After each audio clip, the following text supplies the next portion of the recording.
요한복음 10장 27절 말씀 제가 읽도록 하겠습니다. 내 양은 내 음성을 들으며 나는 그들을 알며 그들은 나를 따르느니라. 아멘. 오늘은 하나님의 음성 듣기 시리즈 마지막 번째 시간입니다. 이제 지금까지 나눴던 말씀들 플러스 이제 하나님의 음성을 듣는 통로들에 대해서 한 10가지 정도, 이거는 깊이 있게 나눌 수는 없고요. 간단하게 이제 소개해드리고, 그리고 또 흔히 사람들이 하나님 음성을 들으며 나아갈 때 실수하는 것들, 그것들과 참고할 점들 몇 가지에 대해서 여러분과 나누고자 합니다. 제가 지난주에도 말씀드렸듯이 우리에게 가장 중요한 건 주님 앞에 중심을 드리는 것입니다. 주님 앞에 중심을. 그리고 말씀을 듣는 자세는 항상 우리가 고넬료, 그 가정을 생각했으면 좋겠어요. 고넬료와 베레아 사람들. 베레아 사람들은 어땠죠? 사도 바울이 말씀을 전할 때도 항상 그 말씀이 정말 그러한가 하고 성경을 상고했다라 그랬어요. 그래서 우리는 항상 말씀을 들을 때 성경적인 것인가 성경적이지 않은 것인가를 우리는 구별하면서 분별하면서 들어야 돼요. 그러니까 제가 전하든 누가 전하든 무비판적으로 무조건 받아들이면 안 되고, 말씀을 전할 때 저게 지금 성경의 근거에서 말씀하는 거구나, 저게 진리구나, 그거를 발견하면서 들어야 된다는 거예요. 다른 말로 우리가 진짜 관심 있어야 되는 게 무엇일까요? 진리 그 자체라는 거예요. 다른 것보다도 하나님의 말씀, 성경에 기록되어 있는 그 진리에 우리는 항상 관심을 가져야 돼요. 고넬료처럼 하나님 앞, 우리가 지금 베드로에게 말씀을 듣는 거지만 베드로를 통해서 하나님이 말씀하시는 거기 때문에, 하나님의 말씀을 베드로가 증거하는 것이기 때문에 우리는 지금 다 하나님 앞에 있나이다. 우리가 그런 마음으로 주의 말씀을 들을 때 우리가 삶이 새로워질 수 있고 말씀 가운데 주님을 만날 수 있고 변화가 될 수 있습니다. 제가 본론으로 들어가기 전에 한 가지 또 여러분과 나누고 싶은 것이 있는데, 무엇이냐면, 여러분, 우리가 삶이 변화되려면 예수님처럼, 사도 바울처럼, 베드로처럼 우리가 더 변화되어 나가야 되잖아요. 근데 우리가 삶이 변화되려면 어떻게 해야 될까요? 많은 사람들이 이런 방법 저런 방법을 이야기합니다. 그런 방법들이 다 틀린 건 아니에요. 근데 정말로 우리가 우리의 삶을 변화시키려면 어떤 방법이 필요할까요? 보통 많은 사람들이 말하는 것 중에 하나가 기도입니다. 기도해야 된다. 기도하지 않고서는 삶이 변화될 수 없다. 기도하지 않고서는 신앙생활을 유지할 수 없다. 이거는 명확한 진리예요. 명확해요. 기도하지 않으면 시험됩니다. 기도하지 않으면 주의 말씀대로 살아갈 힘이 들지 않아요. 그리고 또 한 가지 중요한 것이 있습니다. 하나님 말씀이에요. 여러분, 사람이 변화되는 건 다른 것으로 변화되는 것이 아니에요. 말씀으로 변화돼요. 여러분, 기도하는 것 자체가 우리의 믿음을 도와주긴 해요. 근데 믿음도 결국은 어디서 올까요? 말씀에서 와요. 어떤 사람들은 기도를 많이, 성경 말씀, 진리에 대해서는 큰 관심이 없고 그냥 기도만 많이 하는 사람들이 있을 수 있어요. 그래서 나 하나님 믿음 주세요. 근데 성경을 잘 안 봐요. 설교를 잘 안 들어요. 근데 기도는 많이 해요. 그런 사람들 기도하는 것 자체가 뭐 좋지 않은 건 아니에요. 그렇게 오래 기도하고 하나님 앞에 간절히 나아가는 건 너무 귀해요. 근데 하나님은 반드시 말씀하실 거예요. 말씀을 봐라. 성경을 봐라. 내가 사용하는 내 종들의 말씀을 들어라. 그걸 통해 믿음이 생길 것이다. 왜요? 성경은 분명히 믿음은 들음에서 난다라고 했기 때문에. 그래서 믿음도 단지 기도를 통해 나는 게 아니라 들음을 통해, 말씀을 통해 믿음이 생겨요. 변화되는 것도 마찬가지예요. 기도를 통해서 우리가 변화되는데 큰 도움을 얻을 수 있어요. 그러나 변화라는 것 자체가 뭘까요? 우리가 어떻게 변화되기를 원하는 거예요? 하나님의 말씀대로 변화되기를 원하는 거잖아요. 결국은 어떤 모습으로 변화되기를 원해요? 성경 속에 하나님이 말씀하신 그 모습대로 우리가 변화되기를 원하는 거잖아요. 다시 말하면 말씀이 우리 안에 들어와서 심겨져서 그 말씀이 우리의 삶을 이끌어 나갈 정도가 돼야 그 사람이 변화되는 거예요. 제가 고등학교 때부터 좀 알았던 어떤 선교사님은 정말 좀 영적이고 신령한 분이셨어요. 이렇게 뭐 하나님 음성도 잘 들으시고 뭐 금식 기도도 많이 하시고 뭐 어떤 여러 가지 영적인 것, 신령한 것들, 그분을 통해 제가 깨닫고 배운 것들이 상당히 많아요. 여러분, 뭐 몇 가지만 나누자면 여러분 영적인 세계, 그분은 영적인 세계에 대해서도 종종 얘기를 하셨는데 영적인 세계는 여러분 과거 현재 미래 어떤 시간 개념도 어때요? 그래서 영적인 세계에 우리가 깊이 들어가다 보면 우리가 영적인 세계에서 과거에 야곱 이 팥죽을 쓰는 그런 장면을 영적인 세계에서 다 볼 수 있다는 거예요. 여러분 창세기를 누가 기록했죠? 모세 오경을 쓴 모세가 창세기도 기록했어요. 근데 여러분 창세기 시절에 모세가 살았나요? 살지 않았나요? 태초에 하나님이 천지를 창조하시니라 모세가 있었나요? 없었나요? 없었어요. 아브라함 때 모세가 있었나요? 없었나요? 없었어요. 그런데 모세가 그것들을 상세하게 기록했잖아요.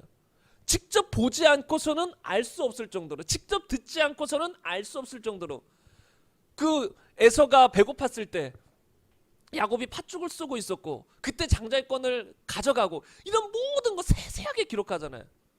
근데 영적인 세계에 깊이 들어가면 그런 것들을 다 볼 수 있다는 것이죠. 그리고 그분이 한 번은 산기도를 했었나 봐요. 근데 산기도 중에 산기도가 끝나고 내려오는데 하나님이 이 산을 떠나지 말라. 지금 그때 아마 제가 알기로는 아내가 임신 중이었는데 떠나지 말라. 그래서 아내에게 이제 연락해서 하나님 이 산을 떠나지 말라고 해서 더 기도해야겠다 해서 그 산을 떠나지 않고 기도했는데 한 40일 정도 기도하셨나 봐요. 40일 금식 기도가 그냥 자연스럽게 된 거예요. 떠나지 말라 했으니까. 근데 그 산속에 막 동물들 막 곰이 돌아다니고 뭐 그런 산속이었는데 하여튼 그곳에서 이 기도를 하는데 한 주 정도 금식 기도를 하니까 여러분도 금식을 해보면 알지만 한 뭐 며칠 정도 한 주 정도는 금식하면 엄청 배가 고플 거 아니에요. 하루만 금식해도 배가 고픈데 그러니까 한 주 정도는 막 눈에 아른거리는 거예요. 피자가 왔다 갔다 통닭이 왔다 갔다. 그런데 사람이 한 2주 정도 금식 정도 하니까 점점 신령해지더래요. 여러분도 저는 그렇게 오래 금식을 해보지도 않았고 앞으로 주님이 명하시지 않으면 그렇게 할 마음이 없어요. 주님이 명하시면 금식하겠지만 특별히 금식을 우리가 뭐 주님을 섬기는 마음으로 주기적으로 하는 사람도 있지만 귀한 것이지만 뭐 40일 이런 금식 기도는 특별히 하나님의 인도함이 없이 우리가 쉽게 도전할 건 아니에요. 근데 아무튼 그분은 그렇게 하나님의 인도함으로 40일 금식 기도를 하셨는데 2주 정도 지나가니까 배고픈 거 이런 건 싹 사라지죠. 그렇게 보통 금식 기도하신 분들, 오래 금식 기도하신 분들의 이야기를 들으면 어느 기간이 지나가면 배고픈 건 사라져 버린다는 거예요. 근데 이제 배고픈 건 별로 느껴지지 않고 막 신령해요. 막 몇 킬로 밖에 사람들의 음성까지 들리는 것 같고 뭔가 신령해지는 것 같아요. 그리고 이제 마지막 날에 40일 끝나고 내려오는데 정말 신령한 사람이 돼서 내려와요. 근데 입에 밥이 들어가고 배가 불러지자 하루 이틀 만에 아내와 부부싸움을 했다 이거예요. 엄청 신령하게 하나님과 교제하고 영적인 체험을 하고 돌아왔는데 밥이 들어가자 부부싸움하기 시작한다는 거예요. 혈기가 나오기 시작한다는 거예요. 그러면서 그분이 말씀하시는 게 뭐냐면 결국은 말씀이다. 우리가 기도하면서 어떤 영적으로 깊어질 수 있어요. 신령해질 수 있어요. 근데 말씀은 우리 안에 심어져 있지 않으면 결국은 또 육신의 것들이 나오고 변화가 잘 일어나지 않아요. 순간인 거예요. 영적인 체험이 도와줘요. 우리의 변화를 도와주지만 영적인 체험은 반드시 결과적으로 말씀이 들어와야 돼요. 그 말씀이 내 안에 충격으로 와닿고 그 말씀이 믿음으로 내 안에 심어져서 내 생각과 마음을 사로잡고 있어야 돼요. 나를 변화시켜야 돼요. 듣는 것이 아니라 단지 그 말씀의 아멘함으로 내 안에 받아들여져 있어야 돼요. 그럴 때 그 말씀이 우리의 삶을 이끌어 나간다는 거예요. 어떤 죄를 범하려고 할 때, 혈기를 내려고 할 때, 뭐 어떤 하나님의 명령에서 벗어나려고 할 때마다 말씀이 내 안에서 떠오르고 말씀이 나를 이끌어 나간다는 거예요. 그러니까 우리가 진정으로 변화될 수 있는 방법이 뭐예요? 말씀을 묵상하고 말씀을 읽고 또 하나님의 종들로부터 선포되는 말씀을 자주 들어야 돼요. 그냥 특별한 방법이 없는 거예요. 결국은 말씀이 우리를 이끌어 나가는 거예요. 그래서 여러분이 정말 변화되고 싶으시면 방법은 그거예요. 말씀을 사모하셔야 돼요. 저도 말씀을 사모해서 저도 목사지만 저도 다른 목사님들의 설교를 들어요. 근데 막 다양한 모든 목사님들의 설교를 들을 시간은 없어요. 그리고 CBS나 CTS나 극동방송이나 수많은 곳에서 이 설교들이 나오지만 저뿐만 아니라 조금 아는 깨어있는 목사님들은 이구동성으로 말하는 것이 무엇이냐면 듣지 못할 설교들이 너무 많이 방송에서 나온다 이거예요. 우리가 들어서는 안 되는 비진리적인 엉뚱한 세상적인 이야기들이 미디어에서 쏟아져 나와요. 유튜브 설교들 중에 쏟아져 나와요. 그래서 그런 설교를 무조건 다 들으라는 소리가 아니라 유튜브나 뭐 방송 중에도 간혹 있을지 모르겠어요. 그러나 하여튼 종종 곳곳에 하나님으로부터 받은 말씀을 순전하게 전해주는 목사님들이 곳곳에 계세요. 제가 뭐 수없이 많다라고는 말 못하겠어요. 제가 아는 선에서는 많이 없어요. 근데 곳곳에 계신다는 거예요. 그러면 그분들의 말씀들을 저도 듣는다는 거예요. 저도 듣고 그 말씀들로 제 안에 충격을 받고 또 깨닫고 내 안에 받아들이는 거예요. 마음을 자꾸 새롭게 하는 거예요. 로마서 12장 1, 2절 말씀처럼 우리의 마음을 새롭게 해야 되는데 무엇으로 새롭게 해요? 말씀으로 새롭게 해야 돼요. 그래서 하나님이 쓰시는, 그냥 아무 사람이 아니라 하나님 정말 쓰시는 사람들이 있다는 거예요. 이 시대에도, 예수님 시대에도, 구약 시대에도 하나님이 안 쓰는 선지자들, 하나님이 안 쓰는 제사장들 많이 있었어요. 가짜들이죠. 이 시대에도 마찬가지예요. 하나님이 쓰시는 목사들이 있고 안 쓰는 목사들도 많아요. 제가 종종 말씀드리는 것처럼 신학교 갔을 때 다 성령 충만해서 하나님으로부터 부르심 받고 신학교 오지 않아요. 그냥 떠밀려서 오기도 하고 할 것 없어 오기도 하고. 여러분, 할 것 없어 목사 되는 사람도 있어요. 다 실패해요. 사업에도 실패하고 다 실패하니까 할 거 없다, 이제 목사해야지. 그런 사람들이 무슨 하나님의 말씀을 제대로 전할 수 있어요? 아니라는 거예요. 정말로 하나님으로부터 어떤 소명을 받고 또 어떤 성령의 충만함을 받고 기도하며 말씀을 제대로 전해주는 그런 목사님들이 곳곳에 있어요. 그럼 그분들의 말씀들을 계속 듣는 거예요. 계속 듣다 보면 그것이 이 안에 심어져요. 우리가 안 변화되는 큰 이유 중에 하나가 말씀이 머리로만 있어요. 지식으로만 있어요. 그런데 말씀을 자꾸 듣다 보면 그것에 아멘하고 이 안에 심어지게 돼요. 그러면 그때 그 말씀이 내 삶을 이끌어 나가기 시작해요. 그때 이 안에서 믿음이 생기기 시작해요. 그때 믿음 때문에 치유의 역사들이 생기기 시작해요. 말씀 그대로 우리 삶이 실제로 말씀이 우리 삶에 실제로 나타나는 역사가 돼요. 여러분, 말씀은 반복적으로 들어야 되는 이유가 무엇이냐면 머리가 아니라 이 안에 심어져야 하기 때문에. 여러분, 이것은 귀중한 진리예요. 믿음은 들음에서 난다고 했잖아요. 근데 여러분도 아시겠지만 한 번 말씀을 들었을 때 모든 말씀을 소화하고 그 안에 있는 말씀들이 다 믿음으로 와닿는 경우는 제가 봤을 땐 드물어요. 그런데 계속 말씀을 듣다 보면 어느 순간 말씀이 이 안에 확 심어져 버려요. 저기 춘천에 보면 어떤 목사님은 무한반복 목사님이 계신데 계속해서 말씀을 반복한대요. 성도님들이 보통 간증문을 쓰는데 간증문을 보고 한 20%만 말씀을 깨달은 것 같다. 그러면 그 다음 주도 똑같은 말씀 또 전하는 거예요. 계속 전해요. 그러다 보면 사람들이 점점 똑같은 말씀을 듣다가 변화된다라는 거예요. 그 어떤 사람들은 좀 불만이죠. 왜 똑같은 말씀 계속 하시나. 그런데 어떤 사람, 그 중에 간증하는 사람들 이야기를 들어보면 한 1년 2년 들으니까 그 말씀이 깨달아지더라는 거예요.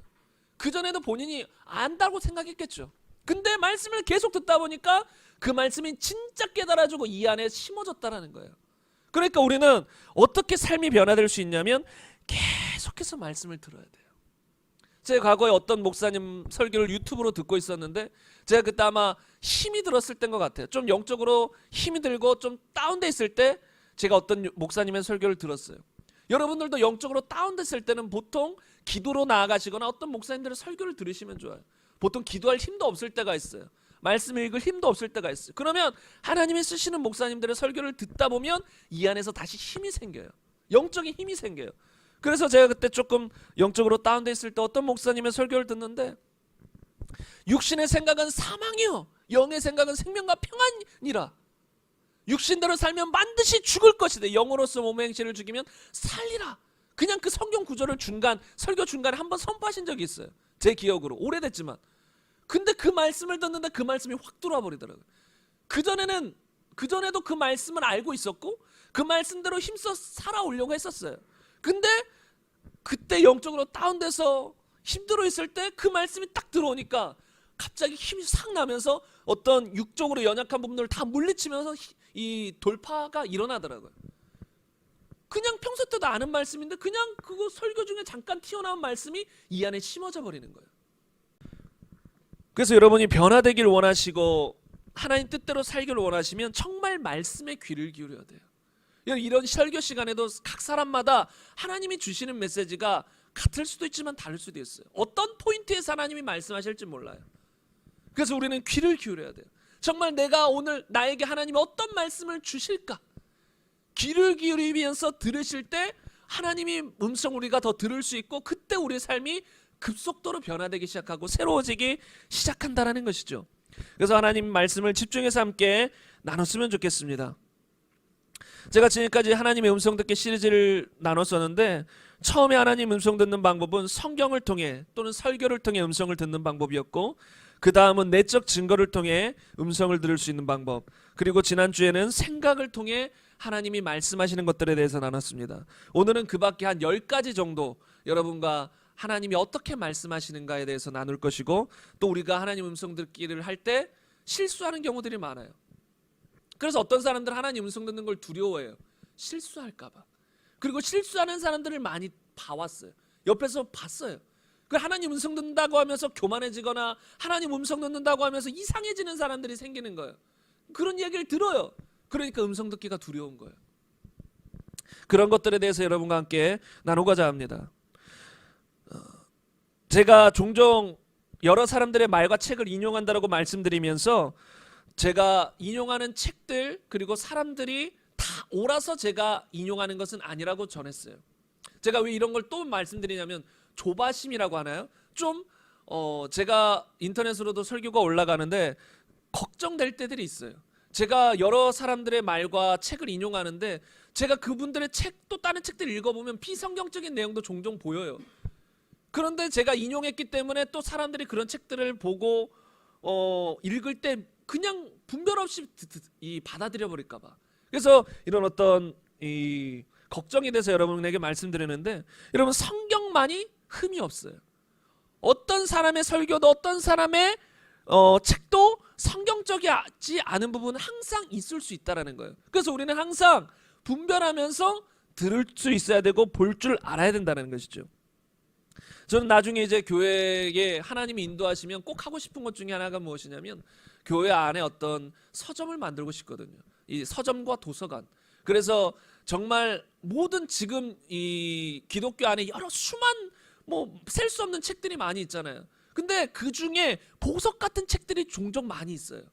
순도가 높은 성경적인 책들, 정말 은혜가 되고 사람들을 변화시킬 수 있는, 그냥 가벼운 책들도 많고 비성경적인 그냥 체험만 적어놓은 책들도 많아요. 그러나 체험과 성경을 같이 적어놓고 정말로 유익되는 책들이 곳곳에 많이 있어요. 저는 이제 그런 것들을 좀 모아서 교회에서 이제 성도들에게 판매도 하고 또 교회 와서 읽을 수도 있도록 그런 것들도 꿈꾸고 있는데, 왜냐하면 유익이 되거든요. 우리가 이 신앙생활 할 때 어떤 사람들이 잘못하는 것 중에 하나가, 난 성경만 있으면 돼, 이러는 사람들이 있어요. 성경만 있으면 다 되는 것처럼. 물론 그 말이 근본적으로는 틀린 게 아니에요. 성경이 답이고 성경이 전부지만 우리가 불완전해. 우리가 완벽하지 않고 완전히 하나님처럼 성경을 꿰뚫어 아는 게 아니에요. 우리가 100시간 1000시간 기도한다고 다른 사람 못 깨달은 것을 나 혼자만 모든 걸 깨달을 수 있는 게 아니에요. 하나님은 시대별로 수많은 하나님의 사람들을 세우셨고, 또 그 하나님의 사람들도 깨달은 영역들이 다 달라요. 그러면 우리는 그렇게 하나님이 쓰시는 사람들의 책을 보면서 깨닫는 거예요. 내가 깨닫지 못한 부분, 내가 보지 못한 부분을 다른 사람이 깨달았으면 그것을 받아들일 수 있어야 되거든요. 그런 걸 통해 배울 수 있어야 돼요. 그래서 우리가 신앙생활을 잘하려면 하나님이 쓰시는 사람들, 저자들의 책들을 읽는 거예요. 그러다 보면 하나님의 이 말씀들을 더 볼 수 있는 눈이 열려요. 그래서 저는 그런 것들을 여러분에게 제공드리고 싶어서 나중에 어떤 서점이나 도서관 이런 것도 교회 안에 비치하고 싶은데, 여러분이 생각나시면 꼭 기도해 주시고요. 그래서 이렇게 어떤 신앙 서적들 이런 걸 통해서 우리가 하나님의 진리들을 더 깨달을 수 있는데, 제가 여기서 말씀드리고 싶은 건, 기준은 그래도 성경뿐이다. 성경만이 기준이다. 어떤 사람이 어떤 목사님이 이런 이야기를 하시더라고요. 이제 책에서 본 내용인데, 그 전에 그분은 어떤 치유 역사, 하나님 음성 듣기, 성령의 역사 이런 것들에 대해서 부정적이었어요. 왜냐하면 신학교에서 그렇게 배웠거든요. 신학교에서 지금 시대의 치유의 은사는 끝났다, 하나님 음성 듣는 거 없다, 그런 거 없다, 계시는 끝났다, 성경이 완성됐으니 더 이상 하나님은 우리가 교제하지 않는다, 성경이면 됐다. 그리고 어떤 방언의 은사나 성령 역사를 다 무시하는 신학교에서 공부를 하신 거예요. 그래서 본인도 그렇게 수없이 가르쳤었나 봐요, 성도들에게. 그러나 어느 순간 본인이 성령을 체험하고 방언을 말하고 또 수년 동안을 치유 역사를 옆에서 지켜봤어요. 본인은 믿진 않았지만 자신의 가족이 계속 치유함으로 낫는 걸 지켜보는 거예요. 그러다가 이제 깨닫게 된 거죠. 지금 내가 배운 것들이, 신학교에서 배운 것들이 가짜구나, 비성경적인 거구나. 그래서 성경을 봤더니 치유함도 있고 성령의 역사도 있고 다 있는 거예요. 그래서 그분이 어느 순간 이런 걸 깨닫고 성령을 체험하고 교회에서 설교하기 시작하는 거예요. 무엇에 대해서요? 치유함에 대해서. 치유함에 대해서 계속 설교하기 시작하면서 또 성도들 중에 아픈 분이 있으면 같이 기도하는 거예요. 성도들 같이 손놓고 기도하자고 해서 기도하는 거예요. 그전에는 절대 하지 않으셨던 목사님이. 그리고 심지어 그때 한 5명 정도가 나았대요. 기적적으로 병 고침을 받은 거예요. 그런데 문제가 생겼어요. 너무 감사한 거잖아요. 기도해서 하나님이 치유해 주셨어요. 병에서 고침받은 사람이 5명이나 나왔어요. 그럼 다 같이 할렐루야하고 하나님께 영광을 돌리고 더욱더 주님을 찬양해야 되는데 그 중에 몇 사람은 교회를 떠난다라는 거예요. 왜 떠나는지 물어봤더니 저는 더 이상 치유를 위해 기도하는 교회에 있고 싶지 않습니다. 이건 좀 이상하지 않아요? 성경이 분명히 병든 사람이 있으면 장로들 청에서 또 같이 기도하라고 했고, 믿는 자가 손을 얹으면 낫는다고 했고, 기도에 대해서 계속 말하고 있고, 병 고침에 대해서 계속 말하고 있는데 성경 그대로 역사가 일어나고 같이 성경 그대로 한번 기도해보자고 하니까 그게 싫다라는 거예요. 그들은 분명히 하나님을 사랑한다라고 말하고 우리는 성경을 중요하게 여긴다라고 말하는데, 성경이 말하는, 그리고 하나님이 역사하시는 그런 현장을 보니까, 그런 역사함을 위해 기도하니까 거부해버린다는 거예요. 더 이상 치유를 위해서 기도하고 설교하는 교회에 저는 있고 싶지 않습니다. 어떤 사람은 그 중에 교회 리더도 있었다는 것 같아요. 여러분, 참 아이러니한다는 거예요. 성경이 말하고 있는데, 그리고 하나님을 사랑한다면서, 하나님을 원한다라고 하면서 왜 그 하나님이 역사하시는 걸 보는데 그걸 거부하냐는 거예요. 근데 이런 경우가 많이 있을 수 있다는 거예요. 그러니까 어느 정도 지식으로 하나님을 많이 배운 사람들, 이런 사람들은 어떤 하나님의 역사가 실제로 일어나는 현장을 보면 거부감을 느낄 수가 있어요. 지식으로만 알았던 하나님인데 실제로 역사가 일어나면 그냥 이렇게 하나님 역사하시구나 받아들이면 되잖아요. 근데 무엇인가 영적인 영역에서 거부를 해버려요. 잘못된 지식이 들어가 있을 수도 있고 마귀가 그것을 가로막을 수도 있어요. 미혹할 수도 있다는 것이죠. 그래서 우리가 한번 생각해 봐야 될 것이, 고린도후서 4장 4절 말씀에 보면 그 중에 이 세상의 신이 믿지 아니하는 자들의 마음을 혼미하게 하여 그리스도의 영광의 복음의 강체가 비치지 못하게 함이니 그리스도는 하나님의 형상이니라.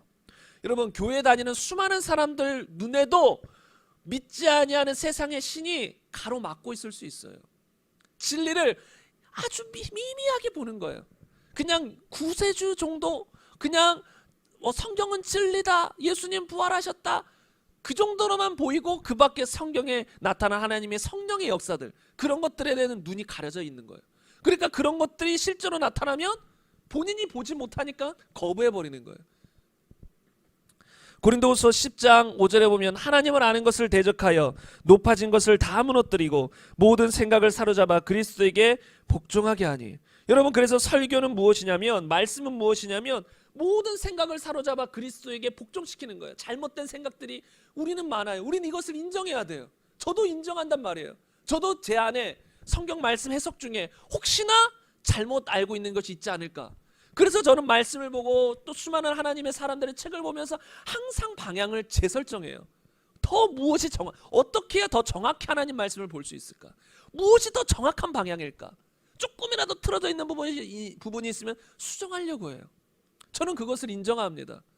어떤 분들이 인정하지 않는 것 같아요. 자기 말이면 다 따라야 돼. 내 말이면 다 맞아. 내가 들은 음성이면, 하나님 음성이면 다 맞아. 내가 예언하는 것이면 다 맞아.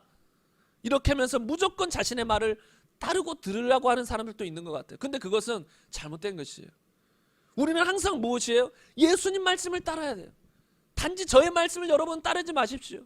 제 안에서 예수님이 말씀하시면 따르십시오.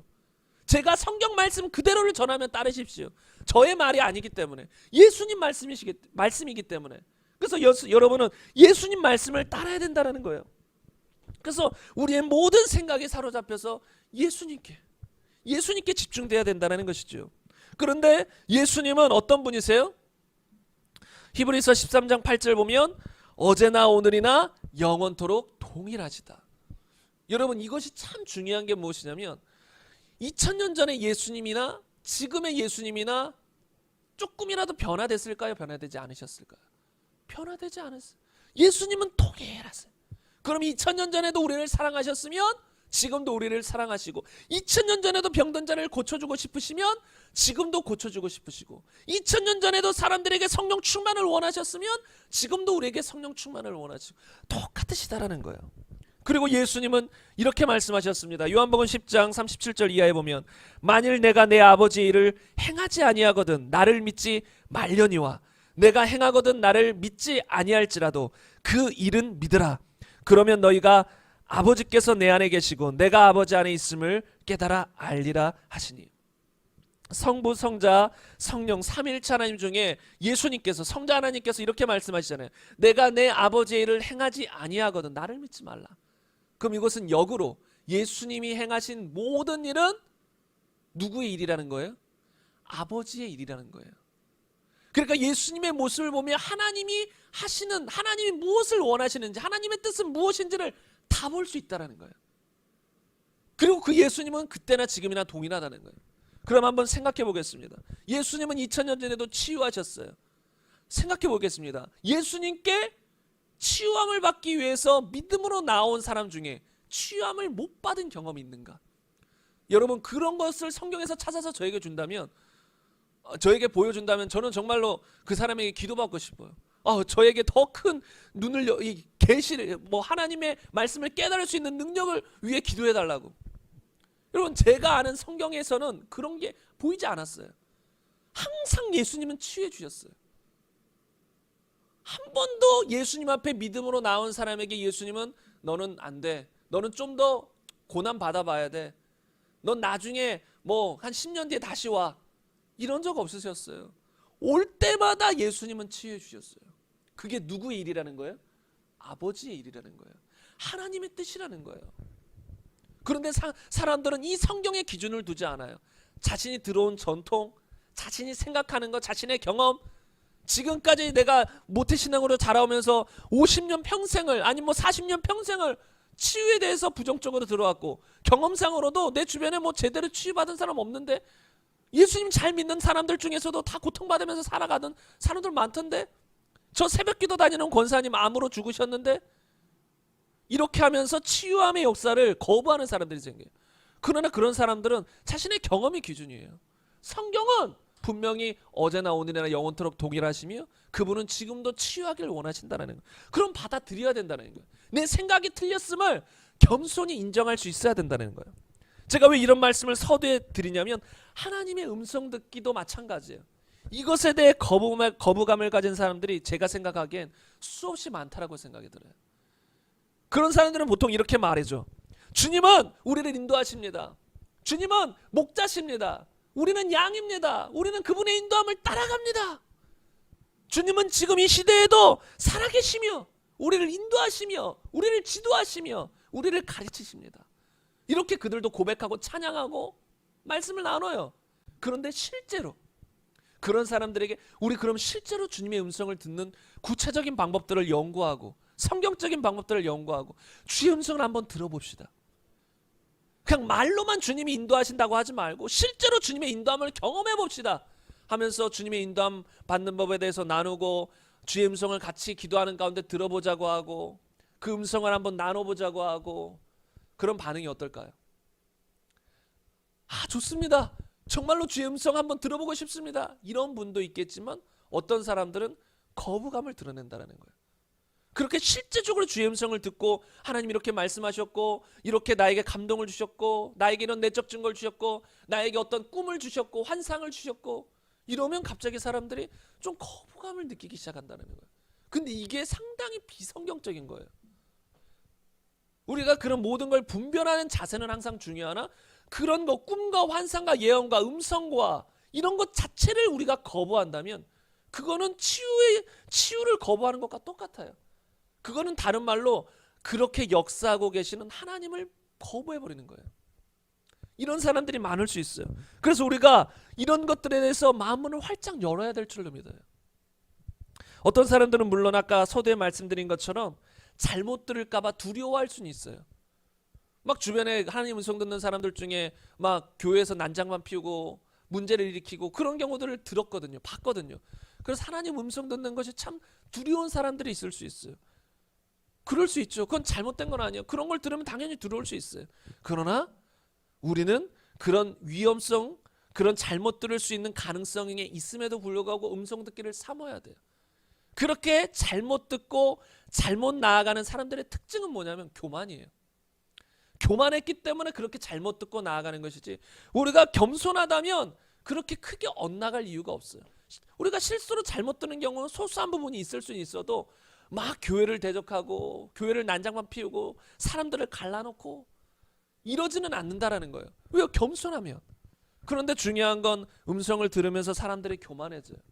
내가 들으면 다 맞아요. 내 말대로 행해야 돼요. 그래서 기도원이나 하나님 음성 듣는다, 예언하신다는 분들 중에 좋은 분도 계시지만 또 어떤 부류의 사람들은 지시예요. 명령이에요. 무조건 하나님 지금 이렇게 말씀하신다. 재산 팔아, 바쳐라. 무조건 지시하고 명령하고 그 사람을 억압하려고요. 이거는 하나님 아니에요. 이건 처음에 그 사람이 뭔가 하나님 음성을 제대로 들었을지 몰라도 변질돼 버린 거예요. 교만해져 버린 거예요. 잘못 하나님의 음성을 듣는다라는 것이죠. 그래서 이런 경험들을 하니까 어떤 사람들은 두려워해요. 그러나 우리는 두려워할 필요 없어요.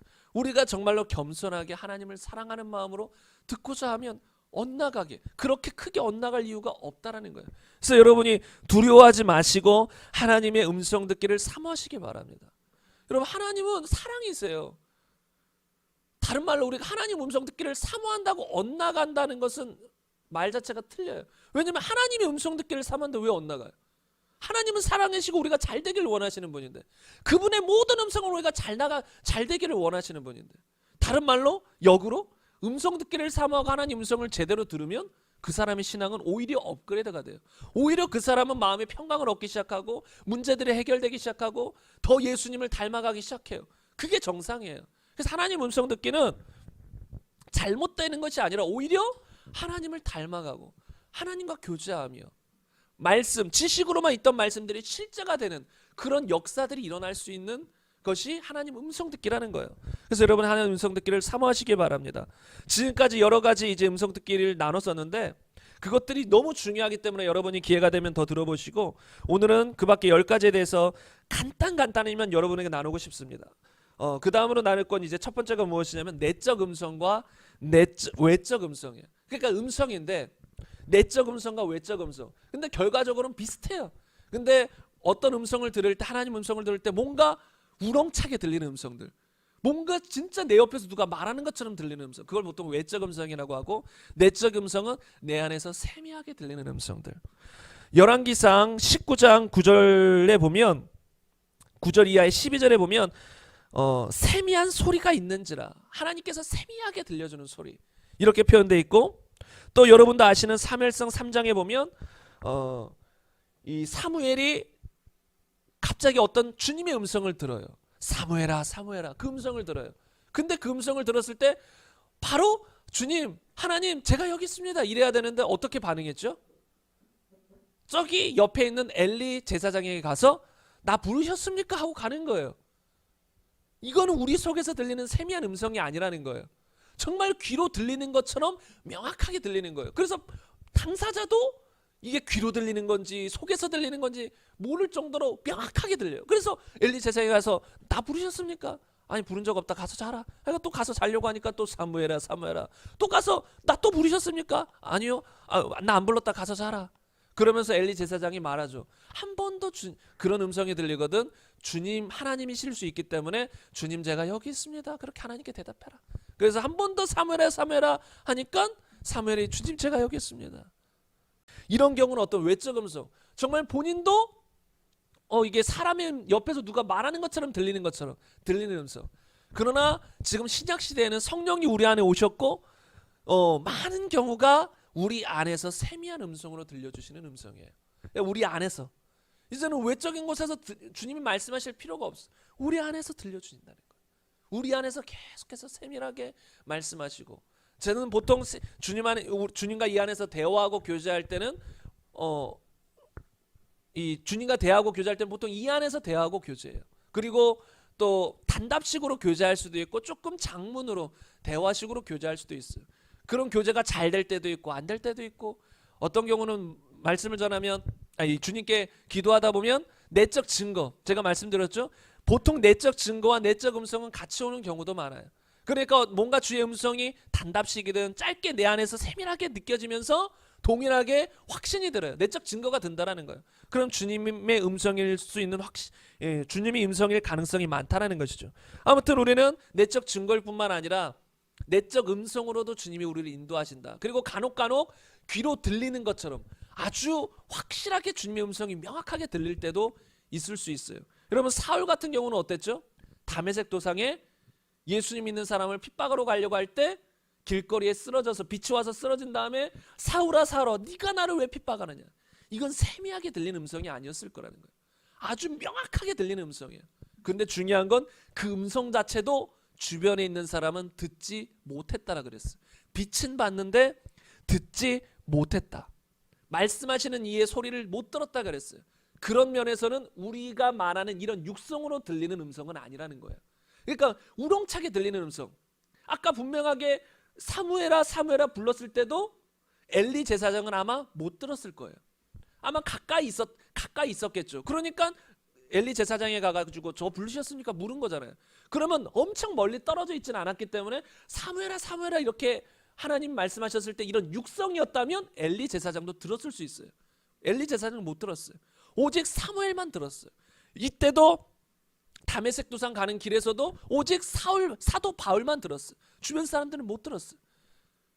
그런 의미에서 이런 육성이 아니라 우리가 외적 음성이라고 하는 것도 결국은 자신에게만 드리는 어떤 영적인 음성인 거라는 거예요. 영적인 음성. 아무튼 이런 내적인 음성, 외적인 음성으로 우리는 하나님의 음성을 들을 수 있다는 것이에요. 그리고 두 번째로 환상이 있어요. 제가 이런 것들을 왜 나누냐면 이런 것들을 우리가 성경적으로 좀 알 필요가 있어요. 왜냐하면 하나님은 지금 시대에도 이런 것을 항상 이런 것으로만 인도하시지는 않지만 종종 여러 가지 방법을 통해 우리를 인도하시고 우리와 교제하길 원하세요. 근데 이런 것들 어떤 사람들은 무시해버려요. 무조건 꿈도 무시하고 예언도 무시하고 환상도 무시하고 내적 음성도 무시하고 그냥 성경만. 그게 아니에요. 성경 속에서 하나님은 여러 가지 방법으로 실제적으로 우리와 교제하고 나누신다라는 거예요. 그래서 우리가 이런 걸 성경적으로 알아야 될 줄로 믿습니다. 사도행전 2장 17절 말씀을 한번 보겠습니다. 사도행전 2장 17절을 보면 하나님이 말씀하시기를 말세에 내가 내 영을 모든 육체에 부어주리니 너희의 자녀들은 예언할 것이요 너희의 젊은이들은 환상을 보고 너희의 늙은이들은 꿈을 꾸리라. 성령이 임하시면 예언도 하고 환상도 보고 꿈도 꾼다라는 거예요. 이게 다 성령님의 역사인 거예요. 근데 그 말세가 언제예요? 예수님 때부터가 말세예요. 성경에 보면 이걸 언제 인용했어요? 오순절 마가의 다락방 때 성령이 임했을 때 이 말씀 구절을 지금 인용한 것이에요. 그러면 그때 성령이 임해서 사람들이 방언을 하고 막 어떤 사람들은 이제 구체적으로 나와 있지 않지만 환상도 보고 꿈도 꾸는 일들이 일어났을 거예요. 그렇다면 그때부터가 결국은 말세의 일이 이 기록한 말씀이 이루어졌다라는 거예요. 그럼 그때 이후로가 쭉 말세인 거예요. 성경적으로 보면. 지구상에 예수님이 천지를 창조하시고 뭐 율법을 주시고 이렇게 하면서 한 대략 4,000년이 지났죠. 그 다음에 예수님이 오셨을 때 그때부터가 이제 말세 시작인 거예요. 지금도 말세고요. 말세 중에 말세가 나중에 있겠지만 지금이 계속 말세라는 것이죠. 그래서 지금도 많은 사람들이 예언을 하고 환상을 보고 꿈을 꾸는 역사가 있다는 것이에요. 사도 바울도 사도행전 18장 9절에 보면 밤에 주께서 환상 가운데 바울에게 말씀하시되 두려워하지 말며 침묵하지 말고 말하라. 환상 가운데 주님은 나타나셔서 말씀하시기도 한다는 거예요. 저는 여러분이 이런 것들을 필요에 따라 경험하셨으면 좋겠어요. 이런 것만 추구하는 것은 옳지 않다라고 봐요. 우리가 추구해야 될 건 예수 그리스도고 하나님이에요. 어떤 사람들은 막 하나님을 사랑하고 하나님 말씀대로 살고 싶고 하나님을 더 알고 싶고 이런 것에는 별로 관심 없고 막 뭔가 신비한 예언, 신비한 환상 이런 것에만 관심 있는 사람이 있을 수 있어요. 그건 잘못된 거예요. 변질된 거예요. 그러나 하나님을 사랑하는 마음으로 하나님 뜻대로 살고 싶은 마음으로 살다가 이런 환상을 보고 예언의 말씀을 듣고 이런 것은 지극히 성경적인 것이고 우리가 사모해야 되는 것이에요. 하나님은 이렇게 인도하시잖아요. 하나님은 성경 기록된 말씀만으로 인도하지 않으세요. 그 말씀을 기본 베이스로 해서 우리 삶 속에 필요한 것들에 대해서 또 더 세부적으로 인도하시는 분이세요. 사도행전 16장 9절 이하에 보면 밤에 환상이 바울에게 보이니 마게도냐 사람 하나가 서서 그에게 청하여 이르되 마게도냐로 건너와서 우리를 도우라거늘. 이때도 하나님의 인도하심을 무엇을 통해 봤어요? 환상을 통해 인도하심을 받았다라는 거예요. 어디로 지금 전도하러 가야 될지를 모르는 상황. 아시아로 가려고 하는데 하나님 막으세요. 계속 가려고 하는데 어디를 갈지 몰라. 어디서 전도해야 되지? 성경에는 이런 걸 구체적으로 안 나와 있잖아요. 내가 지금 어디 가서 말씀을 전해야 되는지 안 나와 있어요. 그냥 전해라고 하지. 전도하라고 하지. 구체적으로 누구에게 가서 어느 지역에 가서 어느 지역에서 선교사로 사역을 하라고 말할 성경은 구체적으로 안 나와 있어요. 그러면 그런 구체적인 인도는 누가 하세요? 성령이 우리 안에 오셔서 성령이 내적인 음성으로 내적인 증거로 또는 이런 환상으로 보여주셔서 우리를 인도하신다라는 거예요. 마게도냐 사람이 막 청하는 거예요. 환상 속에서 우리를 와서 우리를 도와달라. 그것을 환상을 보고 아 하나님이 마게도냐로 가서 복음을 전하라고 하시는구나 확신하고 갔다라는 것이에요. 그리고 사도행전 10장 3절 이하에 보면 고넬료에게 천사가 나타납니다. 근데 천사가 나타나는 것도 환상 중에 천사가 나타났다는 거예요. 그래서 천사가 베드로를 청해라. 베드로가 구원받을 만한 어떤 복음을 전해줄 것인데 베드로를 청해라 그랬어요. 심지어 뭐까지 말해주냐면 무두장이 시몬의 집에 유숙하니 그 집은 해변에 있다. 여러분 그래서 하나님으로부터 어떤 환상이나 어떤 음성을 듣다 보면 정말로 구체적인 경우들이 있어요. 생각지도 못하는 베드로가 어디 있는지까지도 말해준다라는 거예요. 제가 오래전 어떤 들은 이야기 중에 어떤 선교를 나가는 사람 팀이 있었는데 선교를 가야 되는데 어떤 사람이 공항까지 갔는데 이 여권을 잃어버린 거예요. 여권이 없다라는 거예요. 지금 빨리 선교를 가야 되는데 도저히 찾을 수가 없어요. 기억이 전혀 나지 않아요. 그래서 그 팀이 다 같이 기도하는 거예요. 하나님 여권이 어디 있습니까? 선교하러 가야 되는데. 근데 다 같이 환상을 보는 거예요. 정확히 위치는 기억이 안 나지만 집에 있는 어떤 TV 뒤에 그 여권이 떨어져 있는 걸 환상으로 다 보는 거예요. 그래서 집에 가서 빨리 찾아서 그 장소에 갔더니 그 장소에 여권이 떨어져 있는 거예요. 그래서 그걸 가지고 가서 선교 갔겠죠. 그래서 정말 우리가 하나님의 인도함을 받다 보면 때때로 이렇게 환상으로 구체적으로 하나님이 지시하시고 인도하신다는 거예요. 구체적으로. 근데 어떤 사람들은 이런 걸 무조건 무시해버려요. 그럼 하나님이 인도하시면 우리가 거부해버리는 게 되는 거예요. 그리고 여기서는 고넬료에게 나타났지만 동시에 또 그 비슷한 시기에 베드로에게도 천사가 나타났어요. 근데 그 천사도 환상 가운데 나타난 거예요. 베드로 사도행전 10장 19절 이하에 보면 베드로가 그 환상에 대하여 생각할 때에 성령께서 그에게 말씀하시되 두 사람이 너를 찾으니 일어나 내려가 의심하지 말고 함께 가라. 내가 그들을 보내었느니라. 그들이 누구예요? 고넬료 그 집안 사람들이에요. 그 고넬료가 환상을 보고 지금 베드로를 찾으러 사람들을 보냈잖아요. 그래서 베드로를 청하는 거예요. 근데 베드로는 이 이방 사람들과 교제하는 것을 이방 사람들에게 말씀 전하는 것이 그들에게는 우선은 익숙치도 않았고 그건 하나님의 뜻이 아니라고도 생각했을 수 있어요. 왜요? 그들은 철저히 구별됐어요. 이방인과 유대인은 철저히 구별된 상태예요. 근데 이방인에게 복음을 전한다. 이방인과 따라간다. 그들과 함께 또 식사한다. 말도 안 되는 일이에요. 그런데 하나님의 환상을 통해서 하늘에서 어떤 큰 그릇이 내려오는데 그 안에 불결한 가증스러운 짐승들이 들어있는 거예요. 경건치 못한. 구약시대에는 먹을 것과 먹지 못할 걸 철저히 갈랐었거든요. 어떤 다 의미가 있는 것인데 철저히 갈라서 이 하나님 먹지 말라고 한 막 그런 것들이 막 그 보자기 안에 들어있는데 음성이 들리기를 먹어라. 베드로가 주님 나는 속된 거 못 먹습니다. 먹어라. 못 먹습니다. 그래서 주님이 내가 이 깨끗하게 한 거를 속되다 하지 말라. 이방인들에 대해서 지금 말하는 거야. 이방인들도 예수의 피로 거룩해지고 깨끗해질 수 있는데 너가 속되다 하지 말라는 거예요. 그들에게 복음 전하는 것을 멈추지 말라. 그들에게 다가가는 것을 멈추지 말라. 따라가라. 환상을 통해 그런 메시지를 주시는 거예요. 그래서 그 환상을 보고, 근데 중요한 건 우리가 환상이나 어떤 하나님의 예언이나 이런 걸 들을 때 중요한 게 뭐냐면 그것에 대해서 깊이 생각해 봐야 돼요. 바로 뜻이 알아질 수도 있지만 무슨 뜻인가? 도대체 무엇을 하나님이 말씀하시려고 하지? 고민해 봐야 돼. 그리고 하나님께 기도도 해 봐야 돼요. 무슨 뜻입니까? 베드로는 그 환상에 대해서 생각했어요. 근데 생각할 때에 성령이 그에게 또 말씀하셨어요. 두 사람이 너를 찾으니 일어나 내려가라. 내가 그 사람들을 보냈다. 그럼 여기서 한번 의문점을 가져볼 수 있어요. 아니, 성령님이 그냥 처음부터 말씀하시면 안 되나? 그렇잖아요. 성령이 말씀하셨다고 하잖아요. 그러면 굳이 뭐 환상 필요한가?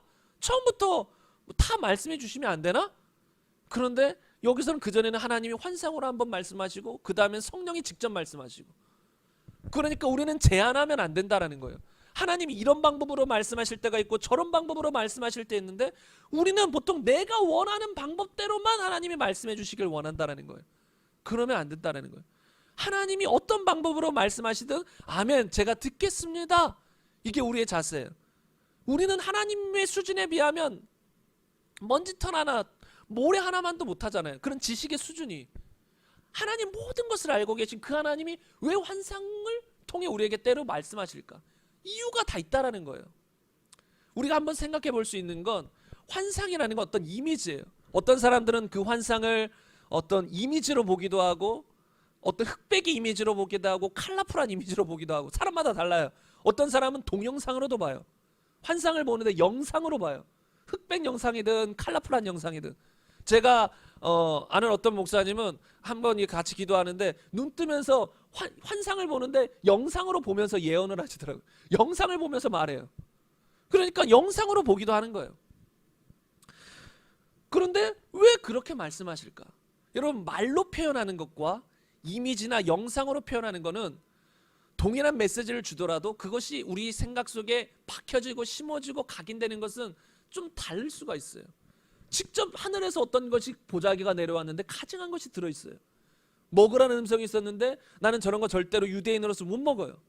그런데 내가 거룩하게 한 걸, 깨끗하게 한 걸 너가 속되다 하지 말라. 이런 환상을 봤을 때 그것이 더 크게 와닿을 수 있고 더 확실히 깨달아질 수도 있다는 거예요. 말만으로 증거하는 것보다 어떤 이미지나 환상을 통해. 여러분, 아브라함에게도 하나님은 한 번 이렇게 말씀하셨어요. 하늘을 보라. 별들이 얼마나 있느냐. 이것도 다 이미지를 통해 하나님 우리에게 말씀하시는 거잖아요. 별들을 세어봐라. 그냥 말씀하시면 돼요. 너 자녀가 수없이 많을 거야 라고 말만 하면 되지만 하나님은 아브라함에게 하늘의 별들을 봐라. 세어봐라. 수없이 많지 않느냐? 너의 자손도 이와 같을 것이다. 이렇게 이미지, 환상, 이런 개념을 필요에 따라 사용하신다는 거예요. 우리도 대화하다 보면 어떤 비유를 들잖아요. 어떤 영상이나 어떤 이미지를 가지고 비유를 들기도 해요. 그런 것처럼 하나님은 필요에 따라서 그렇게 환상을 보여주신다는 거예요. 저 같은 경우는 환상을 자주 보는 스타일은 아니에요. 사람마다 조금 달라요. 하나님이 영적인 어떤 은사들이나 영적인 어떤 은혜를 부어주시는 게 각양각색이에요. 그래서 저 같은 경우는 환상을 자주 보는 사람은 아니에요. 근데 어떤 사람들은 환상을 자주 보는 사람이 있고 꿈을 자주 꾸는 사람이 있어요. 꿈의 사람 뭐 이런 사람이 있어요. 저는 근데 꿈도 간혹 꾸지만 자주 꾸진 않아요. 그리고 환상도 자주 막 컬러풀하게 영상으로 보진 않아요. 제가 그러나 환상으로 보는 환상은 보통 두 가지예요. 깃발, 뱀. 특별한 건 없더라고요. 저는 간혹 어떤 다른 이미지나 환상도 보긴 하지만 보통 지속적으로 종종 보이는 건 깃발이에요. 깃발은 무엇이냐면 저에게 메시지는 무엇이냐면 승리예요. 어떤 것의 문제를 향해서 기도하고 있을 때 어느 정도 되면 깃발이 싹 보여요. 기도하는 중에. 그럼 이거 됐구나. 그리고 제 안에 어떤 답답한 게 있어서 뭘 기도하는데 그냥 순간 깃발이 이미지가 싹 스쳐요. 그럼 됐구나. 이렇게 저에게는 그런 메시지로 와닿고, 또 어떤 경우는 뱀같이 어떤 그런 느낌이 확 올 때가 있어요. 그럼 지금 마귀가 역사하려고 하는구나. 그래서 어떤 축사를 하거나 기도하거나 주님 보호해달라고 기도하거나 어떤 그런 기도를 할 때들이 있다는 거죠. 그래서 저는 이렇게 간단하게 어떤 깃발의 이미지나 어떤 환상, 이 뱀의 어떤 환상으로 보이기도 하고, 어떤 사람들은, 어떤 분은 말하기를 장기 두는 환상을 보는 사람이, 뭐 그 사람은 그게 어떤 의미가 있는 거예요. 어떤 영적 전투. 예를 들어 장기를 두면 서로 청백이 이렇게 청색이랑 녹색이 이렇게 싸우잖아요. 말이 싸우잖아요. 그래서 어떤 장기를 두는 그 환상을 보면 지금 영적 전투 가운데 있구나. 뭐 이렇게 깨달을 수도 있고. 그러니까 사람마다 어떤 이미지가 달라요. 그리고 이 환상도 어떤 수준도 달라요. 저 같은 경우 그냥 눈 뜨든 눈 감든 어떤 이미지가 살짝 스치는 정도지만, 어떤 사람들은 눈을 감았을 때 보이는 경우도 있지만 눈을 떠도 보이는 환상들도 많아요. 성경에 보면 눈 감았을 때 환상을 봤더라 이런 게 아니라 눈 뜨고 있는데 그냥 이 앞에서 환상이 보이는 거예요. 실제적으로 보이는 거죠. 어떤 사람들은 저 사람을 바라보고 있는데 그게 보이는 거예요. 뭔가 뭐 위에서 예를 들어 선물이 내려오나, 하나님부터 어떤 선물이 내려오거나, 아니면 그 옆에 뱀이 있거나, 여러 가지 그런 것들이 보인다는 거예요. 예전에 어떤 사람은 이런 건 영안이 열렸다라고도 볼 수 있는데, 어떤 사람을 보면 이 가슴팍에 십자가 아니면 뱀이 있더래요. 그 사람들을 볼 때마다 그게 보이는데, 저 사람 보면 안에 십자가가 있고 어떤 사람 뱀이 있고. 그래서 나중에는 아마 그 사람이 너무 고통스러워서 사람들을 볼 때마다 계속 뱀이 보이고 하나님 좀 걷어가 주시면 안 돼요? 뭐 그랬다 봐요. 그래서 나중에 하나님이 걷어가 주셨다는 것 같아요. 근데 필요할 때만 보여주세요. 그래서 나중에 필요할 때만, 항상 보이기보다도 필요할 때만 하나님이 보여주신다는 것 같아요. 저 같으면 그냥 계속 봐도 좋을 것 같긴 해요. 그래서 딱 분별하게. 근데 솔직히 막상 보면 힘들 것 같기도 해요. 사람들을 볼 때마다 저 사람 이 가슴에 뱀이 있는데 여러분, 세상 사람들을 보면 다 뱀이 있을 거예요. 그럼 뱀이 있는데 저 사람들과 뭔가 대화도 하고 나누는데 얼마나 또 힘들까. 저는 뭐 그런 것으로는 경험해 보지 못해서 모르지만, 아무튼 뭐 근데 저는 그런 것들 하나님이 주신 거라는 건, 주시면 저는 다 받고 싶습니다. 귀한 것이기 때문에. 그래서 이렇게 환상을 통해 말씀하시고, 그 다음으로 꿈을 통해 주님은 말씀하십니다. 여러분 종종 꿈을 꾸시나요? 보통 사람들이 다 잠을 잘 때 많이들 꿈을 꾼다라고 해요. 기억 못하는 꿈도 있고 기억하는 꿈도 있고. 근데 이제 우리는 보통 기억하는 꿈을 기억하죠. 기억 못하는 건 뭐 기억 못하는 거예요. 그냥 무의식 중에 잊어버리는 거예요. 근데 일어나서도 기억나는 꿈들이 있어요. 근데 그 중에 상당수를 한번 생각해 보세요. 개꿈입니다. 개꿈이에요. 여러분, 그래서 어떤 사람들 막 영적인 걸 너무 이렇게 집중하다 보면 막 꿈꾼 것마다 다 막 뭐 의미를 부여하고 그러지 마세요. 개꿈 많습니다. 우리가 자다 일어나면 그 전날 뭐 봤던 어떤 이미지나 그런 것이 꿈에서 나타날 수 있고, 그 전에 예를 들어 뉴스 기사를 봤는데 뭐 살인하는 사람이 칼을 들고 어떤 사람을 죽였더라. 그걸 봤어요. 그럼 그날 밤 꿈을 꿨는데 어떤 살인자가 칼 들고 막 쫓아와요. 그럴 수도 있는 거예요. 여러분, 이런 개꿈이에요, 개꿈. 어떤 경우는 그게 이제 마귀가 우리를 막 죽이려고 쫓아오는 어떤 그런 것으로 볼 수도 있겠지만, 많은 경우 개꿈인 경우들이 많아요. 근데 영적인 꿈들도 중간중간 꾼다는 거예요. 저 같은 경우도 뭐 많은 영적인 꿈을 꾸지는 않지만 중간중간 간혹 저는 실제적인 꿈을 꿔요. 근데 꿈을 꾸고 일어나 보면 얼마 뒤에 실제적으로 그게 일어난다는 거예요. 한 번은 제가 예전에 어떤 교회에서 부사역자로 사역할 때, 이제 전도사였죠. 오래전이었으니까. 사역할 때 사역하다가 이제 그 교회 목사님이 좀 나이가 그렇게 많지는 않으셨는데 은퇴를 하셨어요. 근데 저는 그 담임 목사님 은퇴하니까 저도 이제 그 목사님 밑에 있었다 보니까 이제 자연스럽게 사임하게 되고, 이제 다른 교회에서 어떤 목사님이 저에 대해서 듣고 이제 스카웃해서 갔었는데, 근데 그 목사님 교회에서 나오고 뭐 한 몇 달 지났을 수 있어요. 근데 몇 달이 지났는데 그 교회에 대한 꿈을 꾼 거예요. 그 교회에 대한 꿈을 꿨는데, 그 교회의 새벽기도, 저도 새벽 설교를 가끔 했으니까 새벽 설교 일찍 나오셔서, 설교 전에 일찍 나오셔서 기도했던 어떤 집사님이었는지 안수 집사님이었는지 어떤 분이 계셨어요. 근데 꿈속에서 그 집사님이 어찌 보면 충성되잖아요. 매일 새벽마다 일찍 나와서 기도하고 예배 자리 지키고. 근데 그 집사님이 목사님이었는지 사모님이었는지 막 대들고 막 어떤 그런 꿈을 꿨었거든요. 근데 저는 그냥 잊어버렸는데 나중에 또 그 이제 교회 목사님과 사모님, 은퇴하셨는데 목사님과 사모님을 뵐 기회가 있었어요. 그래서 나중에 식사를 하면서 했는데 그 교회에서 어떤 문제가 터져서, 은퇴하고 이제 나오셨는데 문제가 터졌었다라는 거예요. 근데 제가 살짝 물어봤었거든요. 어떤 분이 그렇게 했냐고 했었을 때 제가 꿈에서 봤던 그 집사님이었던 거예요. 그 집사님이 그 목사님 사모님에게 뭔가 안 좋은 소문을 퍼뜨리고 뭔가 이상한 대적하고 뭐 이런 일들이 있었었나 봐요. 그러니까 꿈대로 저는 상상도 못하죠. 그 집사님은 그 전에 뭐 충성되고 잘하셨었고 전 그 교회 나왔었고 그 교회 소식은 듣지도 못했는데 근데 꿈속에서 그런 것들을 알게 됐다라는 거예요. 근데 여기서 제가 조금 안타까웠던 건 그런 꿈을 꿨으면 어떻게 해야 된다는 거예요. 기도해야 된다는 거예요. 기도. 그런 문제가 교회에 있으니 기도하라는 메시지로 저에게 주셨을 거예요, 주님은. 근데 제가 그런 것들에 예민하지 못해서 그냥 잊어버리고 제대로 기도를 못했던 것 같아요. 그래서 그런 문제가 터질 것을 아니면 터졌거나 아니면 터질 것을 주님은 아시고 저에게 기도하라고 그런 꿈을 통해 알려주셨을 거라는 거예요.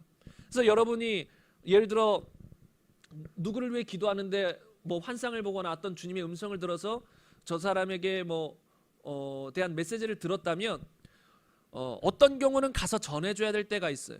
근데 어떤 경우들은 전해줄 필요가 없어요. 전해주라고 준 메시지가 아니에요. 뭐냐면 너 기도해라. 저 사람이 지금 어떤 문제 가운데 있다. 그걸 하나님이 알려주셨어요. 그럼 가서 그런 걸 다 말하라는 것이 아니에요. 기도하라는 거예요. 저 사람 저렇게 힘들어하고 있다. 그리고 어떤 사람은 저거 죄 짓고 있다. 그런 걸 알려주실 수도 있어요. 그러면 가서 당신 그런 죄 졌습니까? 회개하십시오. 이렇게 말하면 완전히 오히려 역효과가 날 수 있어요. 그게 아니라 지금 저 사람을 위해 기도해라. 기도해라. 지금 연약해서 어떤 죄에 넘어지려고 하고 기도해라. 그런 의미로 하나님은 주시는 경우들이 많이 있다라는 것이죠. 마태복음 2장 11절 이하에 보면 동방박사가 이 예수님께 황금과 유향과 모략을 예물로 드리고 꿈에 헤롯에게 돌아가지 말라는 지시함을 받아요. 꿈에 누가 지시하셨을까요? 마귀가 지시하셨을까요? 예수님을 지금 누가 죽이려고 해요? 헤롯이 죽이려고 하는 상황이에요. 근데 마귀가 예수님 죽이면 안 돼. 꿈에 지시했을까요? 동방박사들에게? 아니죠. 하나님이 지시했다라는 거예요. 꿈을 통해 하나님 이렇게 지시하신다는 거예요.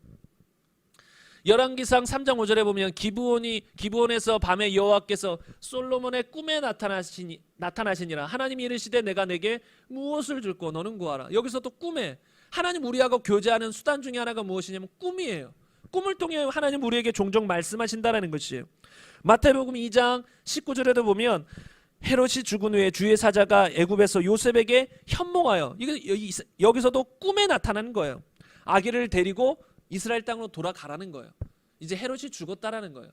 근데 문제가 무엇이냐면 헤롯은 죽었는데 헤롯의 아들인 아켈라오가 여전히 임금으로 그 지역에 있다라는 거예요. 그래서 무서워하고 있었어요. 그랬더니 또 구체적으로 더 지시하는 거예요. 그러면 갈릴리 지방으로 가라. 어디서 지시하셨어요? 꿈에서 지시하셨다라는 거예요. 그래서 하나님은 이렇게 우리에게 종종 꿈으로 말씀하십니다. 그리고 하나님은 또 불신자들에게도 때때로 꿈으로 나타내세요. 우리 신자들에게는 더더욱 더 나타내시겠지만 불신자들에게도 나타내신다는 거예요. 창세기 41장에 보면 바로가 요셉에게 이르되 내가 한 꿈을 꾸었으나 그것을 해석하는 자가 없더니 들은즉 너는 꿈을 들으면 능히 푼다 하더라. 여기서 보면 바로 하나님을 믿었다라고 생각이 안 들어요. 그런데 하나님을 믿지 않는 왕에게도 하나님 어떤 필요에 따라 꿈을 꾸게 했다라는 거예요. 근데 본인은 꿈을 해석할 수 없어요. 하나님을 잘 모르니까. 그랬기 때문에 하나님의 사람인 요셉이 나타나서 그 하나님으로부터 꿈의 해석을 받아서 바로에게 말하죠. 그리고 또 창세기 40장 5절에 보면 옥에 갇힌 애굽 왕의 술 맡은 자와 떡 굽는 자 두 사람이 나타나요. 이 사람들도 하룻밤에 꿈을 꿔요. 누가 꿈을 꾸게 했을까요? 이것도 하나님이 주신 꿈이에요. 이들은 하나님을 믿지도 않은 사람들이었을 거예요. 그러나 이 둘에게 하나님이 꿈을 주세요. 그리고 그것을 이 요셉이 해석하지요. 아무튼 하나님은 이렇게 꿈을 통해서 여러 가지 이 왕들에게 꿈을 주실 때는 어떤 보통 나라의 기근이나 어떤 문제가 있을 때 꿈을 주실 수도 있죠. 이런 방법으로. 그리고 개인적으로는 우리 삶의 앞으로 미래에 있을 어떤 일들을 위해서 하나님이 주시기도 하고. 그래서 이렇게 꿈을 통해서도 하나님은 말씀하신다. 그러나 반드시 개꿈도 수없이 많다는 걸 우리는 인식해야 한다. 모든 꿈을 다 막 의미를 부여하고 하다 보면 우리가 삶이 너무 힘들어져요. 그리고 마귀에게 속기가 너무 쉬워요. 꿈속에서 뭔가 힘든 일이 있었어요. 막 꿈속에서 뭐 누가 칼을 들고 쫓아와요. 누가 날 죽일 것 같아요. 아니면 뭐 꿈속에서 뭐 막 누가 욕하고 뭐 내가 욕하고 뭐 별의별 일들이 있다고 생각해 보세요. 그러면 그 일어나서 그런 것들은 빨리 기도로 떨쳐버려야 돼요. 그런 것들을 바꿔버려야 돼요. 그래서 그 꿈을 너무 다 하나님이 주신 거야, 다 영적인 거야라고 하면 안 돼요. 우리 무의식 중에 일어난 걸 수도 있고 마귀가 주는 걸 수도 있고 마귀가 공격하는 걸 수도 있고. 그래서 꿈에 너무 연연하지 마시고 뭔가 부정적인 꿈을 꿨다. 그럼 빨리 일어나셔서 주님 내가 믿음으로 이 꿈의 내용을 바꿔버립니다. 이런 거 예수의 이름으로 다 떠나갈지어다 하고 꿈의 내용들 그 안에 어떤 안 좋은 것들을 몰아내버리시면 되는 거예요. 그리고 뭔가 영적인 꿈이라면 잘 보세요. 방금 이제 말씀드린 예화들을 보면 영적인 꿈이라면 보통 알아요. 딱 꿈을 꿨으면 하나님 뭔가 꿈속에서 말씀하시잖아요. 꿈속에서 뭔가 하나님의 메시지를 들으면 안다라는 거예요. 딱 일어났을 때 하나님 나에게 뭘 말씀하시는구나. 본인이 보통 아는 경우들이 많아요. 그러나 간혹 모르는 경우들도 있어요. 그러면 본인이 기도해 보는 거. 하나님 뭔가 분명히 알기는 알 것 같아요. 뭔가 하나님이 주신 것 같은 거는 확실히 아는데 명확히 해석이 안 돼요. 그러면 그거 가지고 며칠씩이나 기도해 보는 거예요. 다니엘 같은 경우도 꿈은 아니지만 환상을 통해 어떤 메시지를 받았어요. 근데 의미를 모르겠는 거예요. 해석을 못 하겠는 거예요. 그럼 어떻게 해요? 하나님께 기도하는 거예요. 그러니까 보통 하나님이 어떤 환상이나 꿈을 주시면 즉각적으로 이해되는 경우도 많으나 때때로 몰라요. 그럼 하나님께 나아가서 그 해석을 구해야 된다는 것이죠. 이게 세 번째입니다. 그리고 네 번째로 빨리빨리 지나가겠습니다. 네 번째로 예언입니다. 예언에 대해서는 또 나누려고 하면 수없이 많지만 간단히 몇 구절만 나누고 마치겠습니다.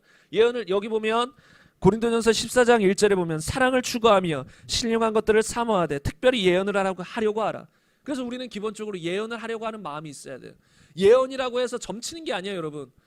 그 점쟁이들이 점치려고 뭐 알아맞추고 단지 이게 예언이 아니에요. 예언을 다른 말로 하면 대언이에요. 주님으로부터 어떤 메시지를 전해서 전해줄 수 있는 사람. 그러니까 어떤 메시지를 누굴 위해 기도하는데 어떤 메시지를 전해줘요. 그것도 예언이 될 수 있는 거예요. 그래서 하나님으로부터 우리는 예언을 사모해야 됩니다. 이건 성경의 명령이에요. 왜냐하면 예언은 덕을 세우기 때문에. 고린도전서 14장 4절에 보면 방언을 말하는 자는 자기의 덕을 세우고 예언하는 자는 교회의 덕을 세우나니. 예언을 하면 다른 사람에게 전해주기 때문에 다른 사람들에게 유익이 되고 덕이 된다는 거예요. 그래서 고린도전서 14장 3절에 보면 그러나 예언하는 자는 사람에게 말하여 덕을 세우며 권면하며 위로하는 것이요. 예언의 특징이 뭐냐면 사람들에게 신앙생활 덕을 세워주고 권면하고 위로하는 역할을 한다는 거예요. 그래서 하나님의 메시지가 예언적인 메시지가 확실하다면 분명히 어떤 사람이 들었을 때 위로를 받거나 권면을 받거나 아니면 신앙적으로 성숙한 어떤 덕세움이 있거나 이런 것이 있어야 돼요. 이런 것이 전혀 없어요. 들었는데도 뭐야 무슨 말 하는지도 모르겠고 허무맹랑하는 소리예요. 그럼 하나님으로부터 오지 않았을 가능성이 거의 99%입니다. 그리고 고린도전서 14장 29절을 보면 예언하는 자는 둘이나 셋이나 말하고 다른 이들은 분별할 것이요. 예언은 반드시 분별되어져야 돼요. 무조건 누가 하나님 음성 들었다 예언했다 다 받아들이면 안 되고 내가 어떤 예언을 받았다 음성을 들었다 그것도 다 받아들이면 안 돼요. 항상 성경적으로 내적 증거로 다 분별해 봐야 돼요. 이게 정말 맞는가? 어떤 음성을 들었어요? 어떤 누가 예언을 해줬어요? 첫 번째로 성경적으로 흠이 없는가? 성경적인가? 분별해보고 또 그 예언의 말씀을 들었을 때 내 안에 영적인 느낌이 어떤가? 딱 들었는데 기뻐요. 하나님 말씀 같아요. 확신이 들어요. 그럼 하나님의 예언이 맞아요. 그러나 들었는데 와닿지도 않고 거부감이 들어요. 전혀 내 얘기 같지 않은데 전혀 나에게 말씀하시는 것 같지 않은데 그러면 그런 것들을 우선 거부해버리시면 돼요. 어떤 사람은 두려워해요. 하나님이 말씀하셨어. 근데 어떻게 거부하지? 이렇게 두려워하는 사람이 있어요. 여러분 하나님이 누가 말씀하셨다고 해도 그냥 거부해버릴 수 있어요. 내가 와닿지 않은데 분명히 성경은 누가 예언하면 하나님 말씀이니 무조건 받아들여라 이렇게 하지 않았어요. 분별하라. 그럼 우리가 어떤 예언이 하나님 뜻이 아닌 것 같다라고 해서 거부한다라고 해도 하나님은 책망하신다라는 거예요? 안 하신다라는 거예요? 안 하세요. 하나님 뜻인 줄 알고도 거부해버리면 그건 책망할 수 있겠죠.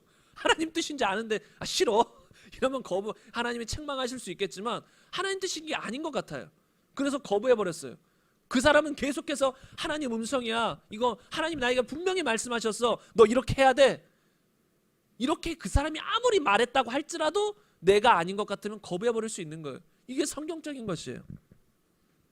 그리고 고린도전서 14장 9절에 보면 우리는 부분적으로 알고 부분적으로 예언하니 어떤 사람은 예언을 하면 다 아는 줄 알아요. 예언은 엄청 부분적이에요. 부분은 예를 들어 피자 한 판이 있다면 피자 한 조각 정도라는 거예요. 그래서 어떤 예언의 말씀을 듣다 보면 그것이 전부인 것처럼 생각하는 사람들이 있어요. 아니요, 부분적이에요. 예를 들어 보겠습니다. 어떤 사람에게 예언의 말씀이 임했어요. 너 이제 전도해라. 매일 나가서 전도해라. 그 말씀은 예언의 말씀을 들었어요. 그럼 그 사람은 어떻게 하면 돼요? 그냥 말씀대로 순종하면 돼요. 하나님의 말씀이 확실하니까 순종하면 돼요. 전도해야 하면 되는 거죠. 그런데 문제는 어떤 사람은 그게 전부인 것처럼 직장도 때려치고 모든 거 때려치고 나는 이제 노방 전도자야 하고 나가버리는 거예요.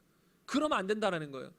하나님은 나에게 무슨 직장에 대해서는 얘기 안 하셨어, 뭐 가족에 대해서는 얘기 안 하셨어, 다른 것에 대해서는 얘기 안 하셨어, 전도하라고 하셨어, 이게 전부야 하고 모든 거 때려치고 전도한다? 이건 또 아니라는 거예요. 왜냐하면 예언은 부분적으로 필요한 부분만 때에 따라 말해주는 거예요. 그래서 열심히 직장 다니시면 열심히 직장 다니셔야 돼요. 그건 하면서 시간을 내면서 우리가 전도하는 것이죠. 예언은 부분적이라는 거예요. 그래서 여러분 이런 것들도 있어요. 하나님 음성을 듣는다는 사람들, 뭐 예언을 한다는 사람들도 맹점이 많아요. 그렇게 예를 들어 어떤 교회에 하나님 음성 듣는 사람이 많아요.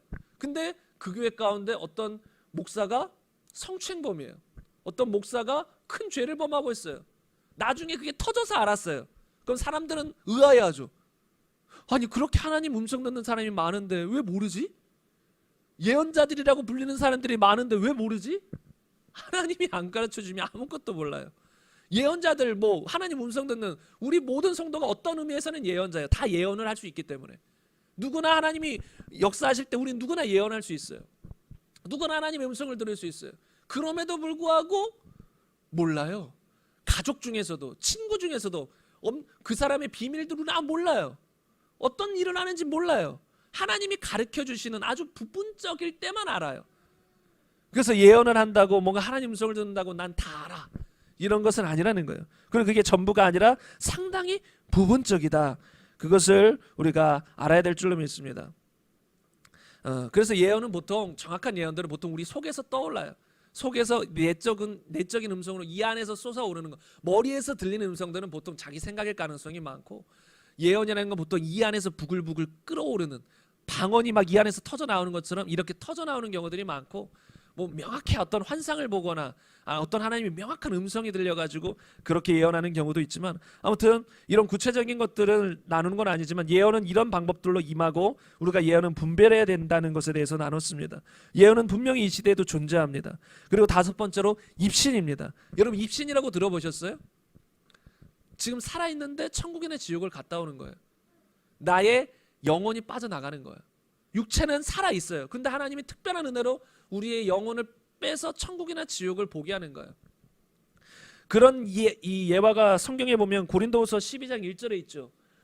무익하나마 내가 부득불 자랑하노니 주의 환상과 계시를 말하리라고 하면서 내가 그리스도 안에 있는 한 사람을 아노니 그는 14년 전에 셋째 하늘에 이끌려간지라. 그가 몸 안에 있었는지 몸 밖에 있었는지 나는 모르거니와 하나님은 아시느니라. 내가 이런 사람을 아노니 그가 몸 안에 있었는지 몸 밖에 있었는지 나는 모르거니와 하나님은 아시느니라. 그가 낙원으로 이끌려가서 말로 표현할 수 없는 말을 들었으니 사람이 가히 이르지 못할 말이로다. 여기서 보통 사람들이 내가 그리스도 안에 있는 한 사람을 아노니, 사도 바울이 말하는 거예요. 그럼 내가 14년 전에 셋째 하늘에 갔다 이렇게 말하면 되는데, 여기서 사도 바울은 내가 그리스도 안에 있는 어떤 한 사람을 안다 이렇게 표현되어 있어요. 근데 많은 사람들이 이제 거의 공통적으로 말하기는 이 한 사람 자신을 이야기하는 거다. 그러니까 내가 그리스도 안에 있는 한 사람을 말하는데 그게 자신이라는 거예요. 자신이 14년 전에 셋째 하늘, 밑에 보면 낙원에 이끌려 갔다라는 거예요.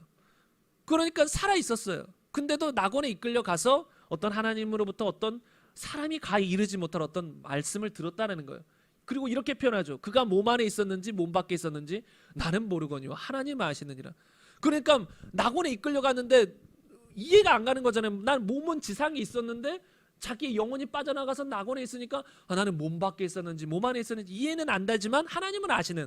그래서 이런 입신들, 그래서 유튜브나 사람들의 간증을 보면 천국에 다녀왔다, 지옥에 다녀왔다, 이런 간증들을 심심치 않게 들어요. 그래서 이렇게 하나님은 우리에게 또 말씀하실 수도 있다라는 거예요. 그러나 이런 경우가 일반적이진 않아요. 종종 특별한 상황에 특별한 사람에게 어떤 하나님이 어떤 사명을 주시기 위해서 뭔가 특별히 알려주시기 위해서 그런 경우들이 종종 있어요. 그리고 오히려 여러분이 주의해야 될 건 이런 입신도 뭐 해야 돼요? 성경 외에는 다 무슨 대상이에요? 분별 대상이에요. 누가 입신했다, 천국 갔다 와서 뭐 예수님 말씀 들었다, 바울과 대화했다, 그냥 다 분별해 봐야 돼요. 그 예수님이 진짜 예수님인가 아니면 사탄이 예수님 형상으로 나타났는가. 사도 바울과 대화했다고 하는데 사도 바울이 말한 게 왜 로마서랑 틀릴까? 사도 바울이 분명히 말했다고 해서 그 사람이 막 전하고 돌아다니는데 로마서의 말씀과 틀려요. 로마서는 사도 바울이 기록했는데 예수님이 뭔가 알려줬대요. 근데 예수님이 막 뭔가 여러 가지 앞으로 일어날 일들에 대해서 알려줬는데 하나도 안 일어나요. 그럼 예수님이 틀렸어요. 예수님이 틀릴 수 있을까요? 아니, 예수님의 말씀이 아닌 거예요. 예수님이 말씀이라면 다 이루어질 수밖에 없어요. 그러니까 그 입신이 틀렸다라는 거예요. 영적인 세계에 뭐 깊숙이 들어가지 못하고 천국에 못 들어가고 어정쩡하게 들어가가지고 이 세상의 주관자 어둠의 영들에게 속았거나 그냥 자신의 상상이거나 심지어 거짓말하는 사람도 있어요. 내가 천국에 다녀왔습니다. 책을 썼는데 나중에 알고 보니 가짜인 거예요. 들통나버린 거예요. 꾸며낸 소설, 그런 사람들도 있어요. 그래서 우리가 이런 것들은 무작정 받아들일 것이 아니라 분별하며 받아들여야 됩니다. 그리고 여섯 번째로 천사의 방문이 있어요. 천사의 방문. 아까 누가복음 1장에 봐도 천사가 나타나서 마리아에게 나타나죠. 마리아에게 나타나서 뭐라고 하죠? 보라, 내가 잉태하여 아들을 낳으리니 그 이름을 예수라 하라. 천사가 나타나서 이런 일들을 해줘요. 여러분, 성경의 인물들은 이 초대교회에서는 종종 천사가 나타났을 거예요. 그래서 나그네 대접하기를 힘쓰라. 너희가 부지 중에 천사를 대접하는 경우도 있다라는 거예요. 여러분, 이해가 안 가시죠?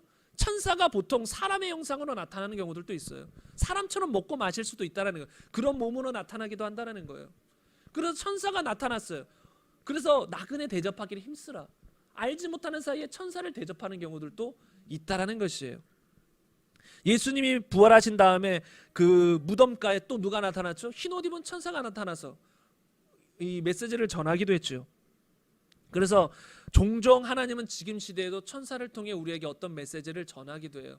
가브리엘 천사는 보통 기쁜 소식을 가지고 오기도 하는데 어떤 기쁜 소식을 전하려고 가브리엘 천사가 오거나 어떤 메시지를 전해주기 위해서 어떤 하나님의 뜻을 알려주기 위해서 종종 천사가 나타나서 우리에게 알려주기도 해요.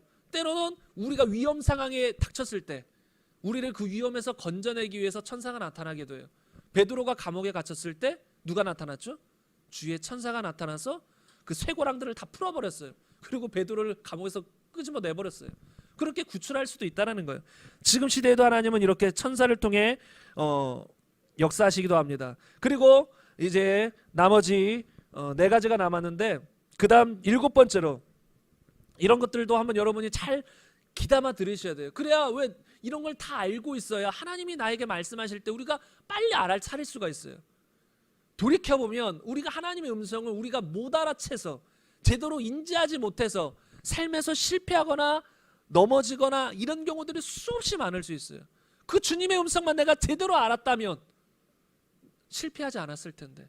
저번에 내적 증거 말할 때도 제가 말씀드렸잖아요. 주님은 분명히 이 안에서 저 가짜 전도자에게 돈을 빌려주지 말라는 내적 증거가 있었음에도 불구하고 좋은 마음으로 돈을 빌려줬다가 그 사람이 돈 들고 튀어버리는 거예요.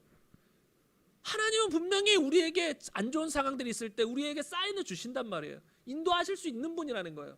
근데 우리가 무지하면, 그 성령님께 둔감해버리면 그 하나님의 음성을 놓쳐서 우리가 어려움을 겪게 될 수도 있다는 거예요. 일곱 번째가 무엇이냐면 주변 사람들을 통해서 하나님은 때때로 많이 말씀하세요. 그러니까 여러분은 어린아이일지라도 무시하면 안 되는 거예요. 저는 어린아이가 말해도 어떤 경우 이거 주님이 나에게 말씀하시는 건가? 이럴 때가 있어요. 그러니까 다 주님이 말씀하신다라고 하진 않죠. 그러니까 가족 중에서도 어제 그냥 대화하다가 어느 순간은 저 말은 왠지 주님이 말씀하시는 것 같다 나에게. 그럴 때가 있다라는 거예요. 주님은 종종 이런 방법을 사용하신다라는 거예요. 특별히 믿는 자라면, 그 사람이 믿는 그리스도인이라면 더 많이 그 사람을 통해서 우리에게 어떤 메시지를 주실 수 있다라는 거예요. 그 존 비비어가 쓴 순종이라는 책에 보면 어떤 이야기가 나오냐면 이분이 이제 베스트셀러 작가신데 이분이 쓴 책 중에 순종이라는 책이 있는데 어떤 내용이 있냐면 이분이 한 번은 어떤 모임에 참석했는데 그 모임에서 어떤 리더를 만났었나 봐요. 이 결혼하지 않은 미혼자를 대상으로 사역하는 어떤 리더를 만났었는데 본인이 마침 아파트를 이제 그 지역에 가서 아파트를 구해야 되는 상황. 근데 혼자 아파트를 구하기에는 너무나도 돈이 많이 들잖아요. 근데 이 사람도 딱 구해야 되는 상황. 그러니까 이 리더랑 같이 한 아파트를 구해서 같이 살면 월세나 관리하는 그런 모든 돈이 반이잖아요. 그러니까 이 사람이 하면 좋겠다. 그리고 더군다나 교회의 리더시니까 처음 만났지만 교회의 리더니까 좋은 분이라 생각하고 이제 아파트를 얻으려고 한 거죠. 그리고 좋은 마음으로 자신의 아버지에게 전화를 거는 거예요. 그래서 아버지에게 이런 분을 만나서 이분이랑 같이 아파트를 얻어서 살려고 한다. 근데 아버지는 불신자였어요. 근데 불신자인 아버지가 뭐라고 말씀하시냐면 그것은 좀 안 좋은 것 같다. 그렇게 하면 안 될 것 같다. 왜냐하면 처음 만난 사람 아닌가. 또 그 사람에 대해서 알지 못하지 않느냐고. 처음 만난 사람 아니냐고. 그래서 아버지는 그것에 대해서 반대한다. 계속 이분이 설명을 해도 아버지가 끝까지 반대하는 거예요. 나는 반대한다라고. 근데 이분은 결국 어떻게 생각했냐면 아버지가 불신자여서 이해 못 하시는구나. 저분이 교회의 리더신데 괜찮은데 좋은 분인데 아버지가 그런 불신자니까 이런 걸 이해 못 하시는구나 하고 아버지의 말을 그냥 넘겨버리고 그 사람이랑 이제 아파트를 얻으러 다녔어요. 근데 얻으러 다닐 때 계약도 해야 되고 뭐 보증금도 넣어야 되고 하잖아요. 근데 돈이 필요할 때마다 이 사람이 돈을 놔두고 왔다라는 거예요. 돈이 집에 있다고 먼저 대달라고. 그래서 항상 이 사람이 먼저 다 보증금도 내고 계약금도 내고 다 이 사람이 다 내줬어요. 그리고 몇 달치도 월세도 다 자기 돈으로 100%다 내는 거예요. 그리고 이 사람이 뭐 장거리 전화도 많이 했나 봐요. 그것도 자기가 다 부담하는 거예요. 돈을 안 내는 거예요. 그리고 더 심각한 건 이 사람이 또 자신의 차도 빌려가요. 빌려가면 새벽에 들어와요. 근데 그 차 안에 담배 연기가 자욱해요. 교회 리더라는 사람이 자욱해요. 그리고 한 번은 밤에 새벽에 일어났는데 알지 못하는 사람이 들어와 있어요. 술과 담배 같은 거 가지고 자기 집에. 그리고 자기를 뭐 이렇게 초청받지 않은 사람처럼 왜 자기 집인데 이상하게 보는 거예요. 그리고 나중에 알기를 이 사람이 동성 연애자인 걸 알아버린 거예요. 그리고 그 시기쯤에 교회 이제 그 다른 리더도 이 사람이 동성 연애자인 걸 안 거예요. 그래서 이제 리더 자리에서 박탈시켰는데 그러면서 이 사람이 이런 경험을 너무 힘들었대요. 인생에서 이렇게 힘든 경험이 손꼽을 정도로 너무 힘들었었나 봐요. 그 사람과 몇 달 동안을 같이 있었으니까. 나중에는 나가라고 해도 잘 안 나가려고 한대요. 너무 힘들었었나 봐요. 그런데 이런 경험을 얘기하면서 하나님 앞에 부르짖었대요. 왜 나에게 이런 힘든 상황을 주셨냐고요. 왜 나를 안 막아주셨냐고. 그런데 하나님이 난 너에게 벌써 말했다. 언제요? 너의 아버지를 통해 말했다라는 거예요.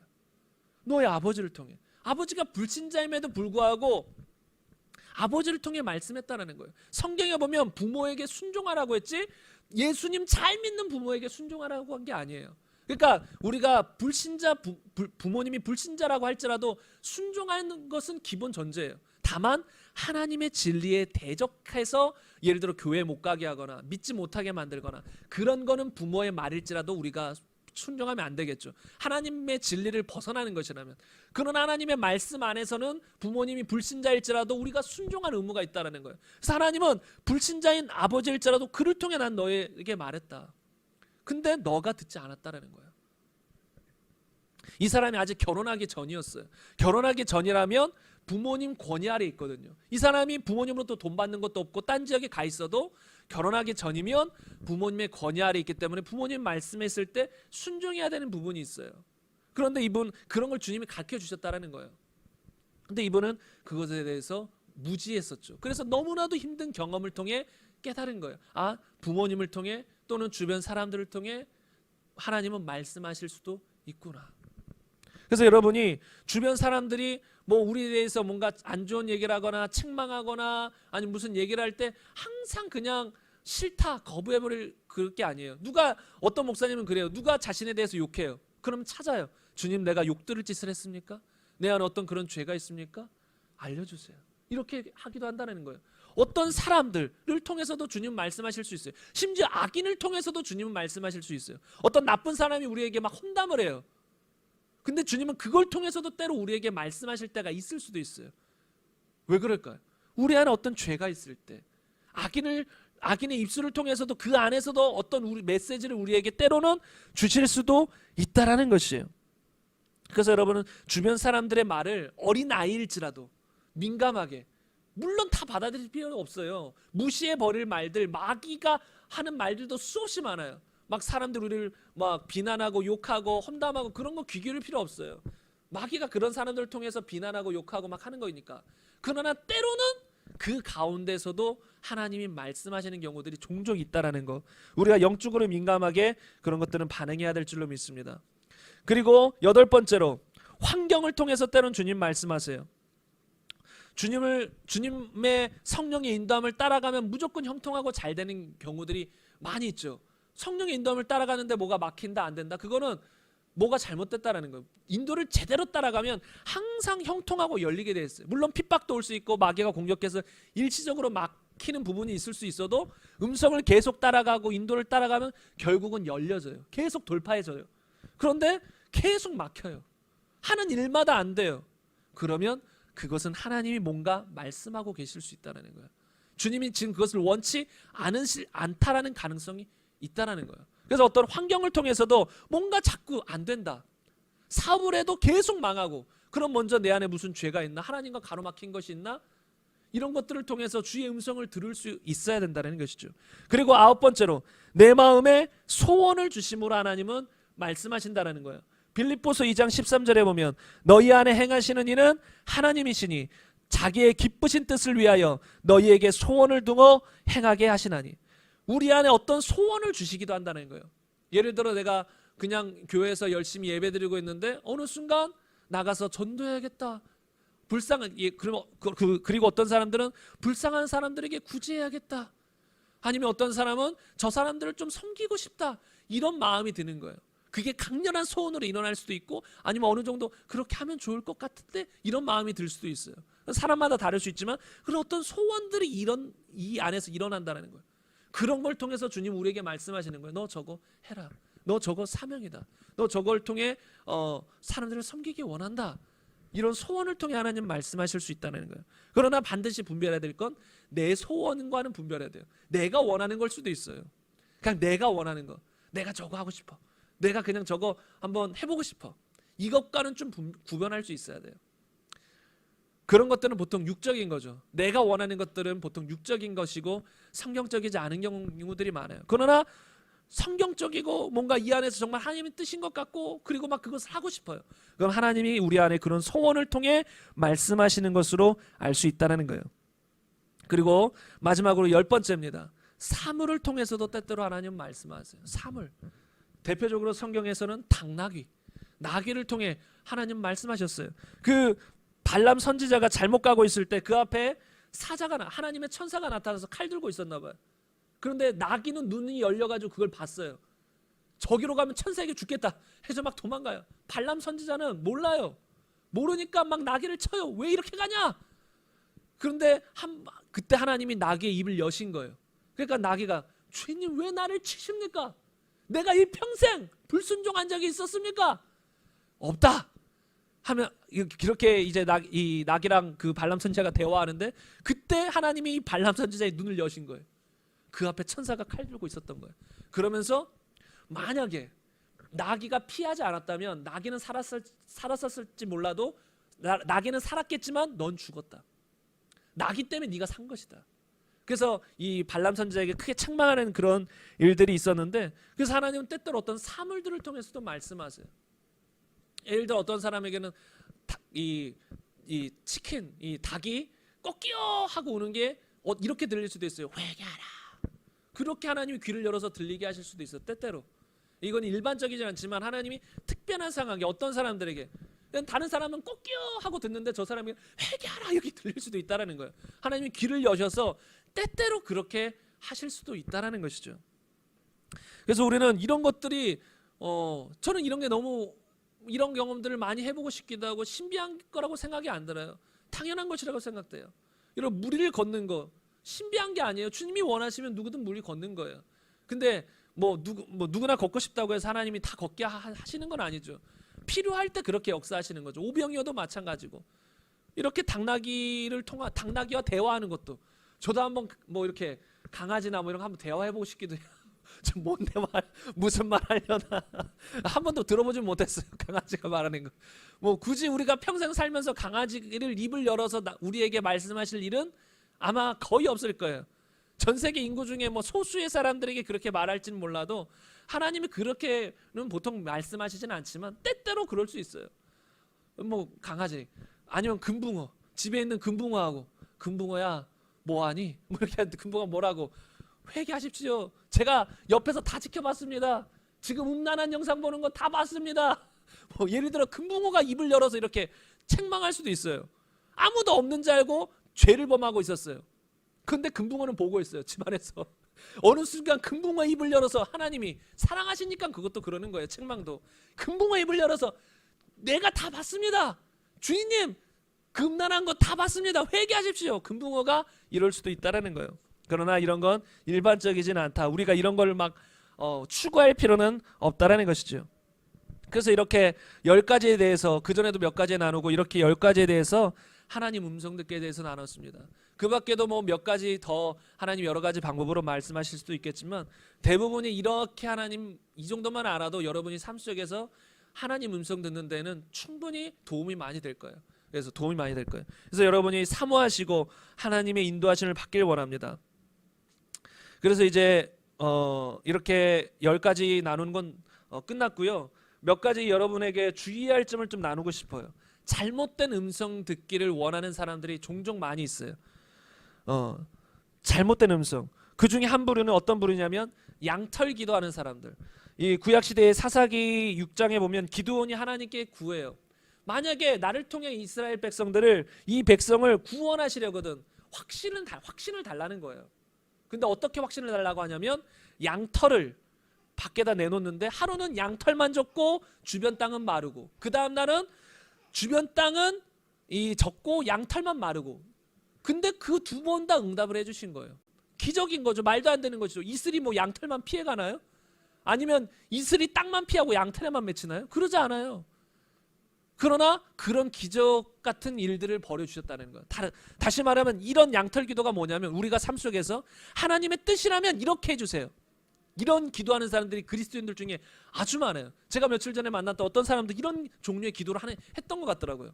예를 들어 뭔가 어떤 교회에 갔는데 이 교회에 가는 것이 하나님의 뜻이면 오늘 목사님의 말씀 중에 어떤 단어가 튀어나오게 해주세요. 이렇게 기도하는 사람, 전 실제로 이런 간증까지 들어봤어요.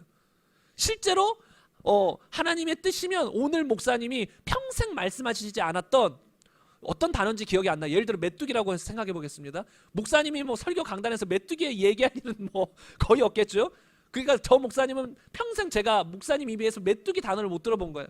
그래서 하나님 뜻이라면 오늘 목사님이 메뚜기라는 단어를 말하게 해주세요. 그런데 실제로 그 목사님이 그날 메뚜기라는 말을 했대요. 메뚜기는 아닐 거예요. 다른 단어인데 그런 걸 이렇게 간증하고 했던 걸 들은 적이 있어요. 그래서 하나님 이렇게 인도하셨다. 근데 이거는 너무 위험한 기도 방법이에요. 그냥 우연히 아니면 사탄이 역사에서 메뚜기라는 단어를 말했으면 어떡할 거예요? 제가 말씀드렸잖아요. 어떤 사람이 대학을 가는데 하나님 이게 대학이나 회사를 가고 있는데 이 대학이나 회사를 가는 게 하나님 뜻이면 합격하게 해주고 뜻이 아니라면 무조건 불합격하게 해주세요. 근데 하나님의 뜻이 아니어도 합격할 수 있어요. 자기가 시험 잘 쳤거나 마귀가 역사에서 그 면접관들을 통해서 이 사람 합격시켜버릴 수도 있는 거예요. 하나님 뜻이 아니어도 그런 일들이 벌어질 수 있어요. 그러니까 우리는 환경을 통해 무조건 이렇게 하나님 음성을 들으려고 하는 양털 기도는 너무 위험한 것이에요. 너무 위험하다. 우리는 그것보다 항상 내 안에 기도원 구약시대에는 성령이 우리 안에 다 오시지 않았어요. 내주하지 않았어요. 그러나 지금 신약시대는 다 우리 안에 계셔서 내 안에서 내적 증거를 통해 내적 음성을 통해 확신을 통해 다 말씀하시기 때문에 그런 어떤 것을 결정할 때도 항상 내 안에 귀를 기울이면 돼요. 그냥 이런 양털 기도를 통해서 하다 보면 오류를 많이 겪게 돼요. 그리고 이런 사람들의 특징 중에 하나가 무엇이냐면 오랜 시간 기도하기를 원치 않아요. 왜요? 양털 기도하면 편하거든요. 하나님 뜻이면 이렇게 해주세요, 아니면 이렇게 해주세요. 오랜 시간 하나님 앞에 머물며 하나님의 뜻을 구하지 않아도 되는 거예요. 그러니까 이런 기도를 하는 것인데, 이런 기도는 아주 위험하다. 그래서 이렇게는 하면 안 된다는 걸 말씀드리고 싶고, 또 환경이 또 무조건 형통하고 풀린다고 또 꼭 하나님 뜻은 아니에요. 요나 같은 경우는 어땠죠? 하나님의 말씀을 어기고 도망갔어요. 요나서 1장 1절에 3절 보면 여호와의 말씀이 아미떼의 아들 요나에게 임하니라. 이르시되 너는 일어나 저 큰 성읍 니느웨로 가서 그것을 향하여 외치라. 그 악독이 내 앞에 상달되었음이니라 하시니라. 회개를 외쳐야 되는 이 사명이 요나에게 주어졌어요. 근데 요나는 저 민족을 싫어했어요. 니느웨 성의 민족들이 싫어했기 때문에, 그러나 요나가 여호와의 얼굴을 피하려고 일어나 다시스로 도망하려. 분명히 하나님 말씀에서 벗어나 버렸어요. 하나님 말씀을 어기고 도망가는 순간이에요. 근데 도망가는데 욥바로 내려갔더니 마침 하나님 뜻과 정반대로 향해 달려가고 있는데 마침 다시스로 가는 배를 만났다. 형통하잖아요. 다시스로 가려고 하는데 마침 다시스로 가려는 배를 만났다. 와, 형통하다. 그리고 여호와의 얼굴을 피하여 그들과 함께 다시스로 가려고 백삭스를 주고 배에 올랐더라. 이것을 통해 우리가 한번 생각해 봐야 될 건, 우리가 하나님의 뜻에 벗어나서 살 때도 때로 형통해 보일 수 있어요. 내가 하나님 말씀을 어기고 거짓말과 어떤 불법적인 탈세를 행하면서 어떤 사업을 해요. 그런데 일시적으로 돈 많이 벌 수 있어요. 막 형통한 것 같아요. 아, 그래서 하나님 나에게 복을 주시는가 보구나. 하나님이 인도하시는가 보구나. 아니에요. 삶이 일시적으로 형통해 보여도 하나님 뜻이 아닌 경우들이 수없이 많아요. 세상 사람들 봐요. 하나님 뜻대로 살지 않아도 부자들 많이 있어요. 그런 것들은 그러나 다 일시적이에요. 이 땅에서도 다 무너지고 망가질 수도 있고, 더 나아가서 육신이 떠나가면 다 끝나는 거예요. 세상은 어둠이 주관하고 있어요.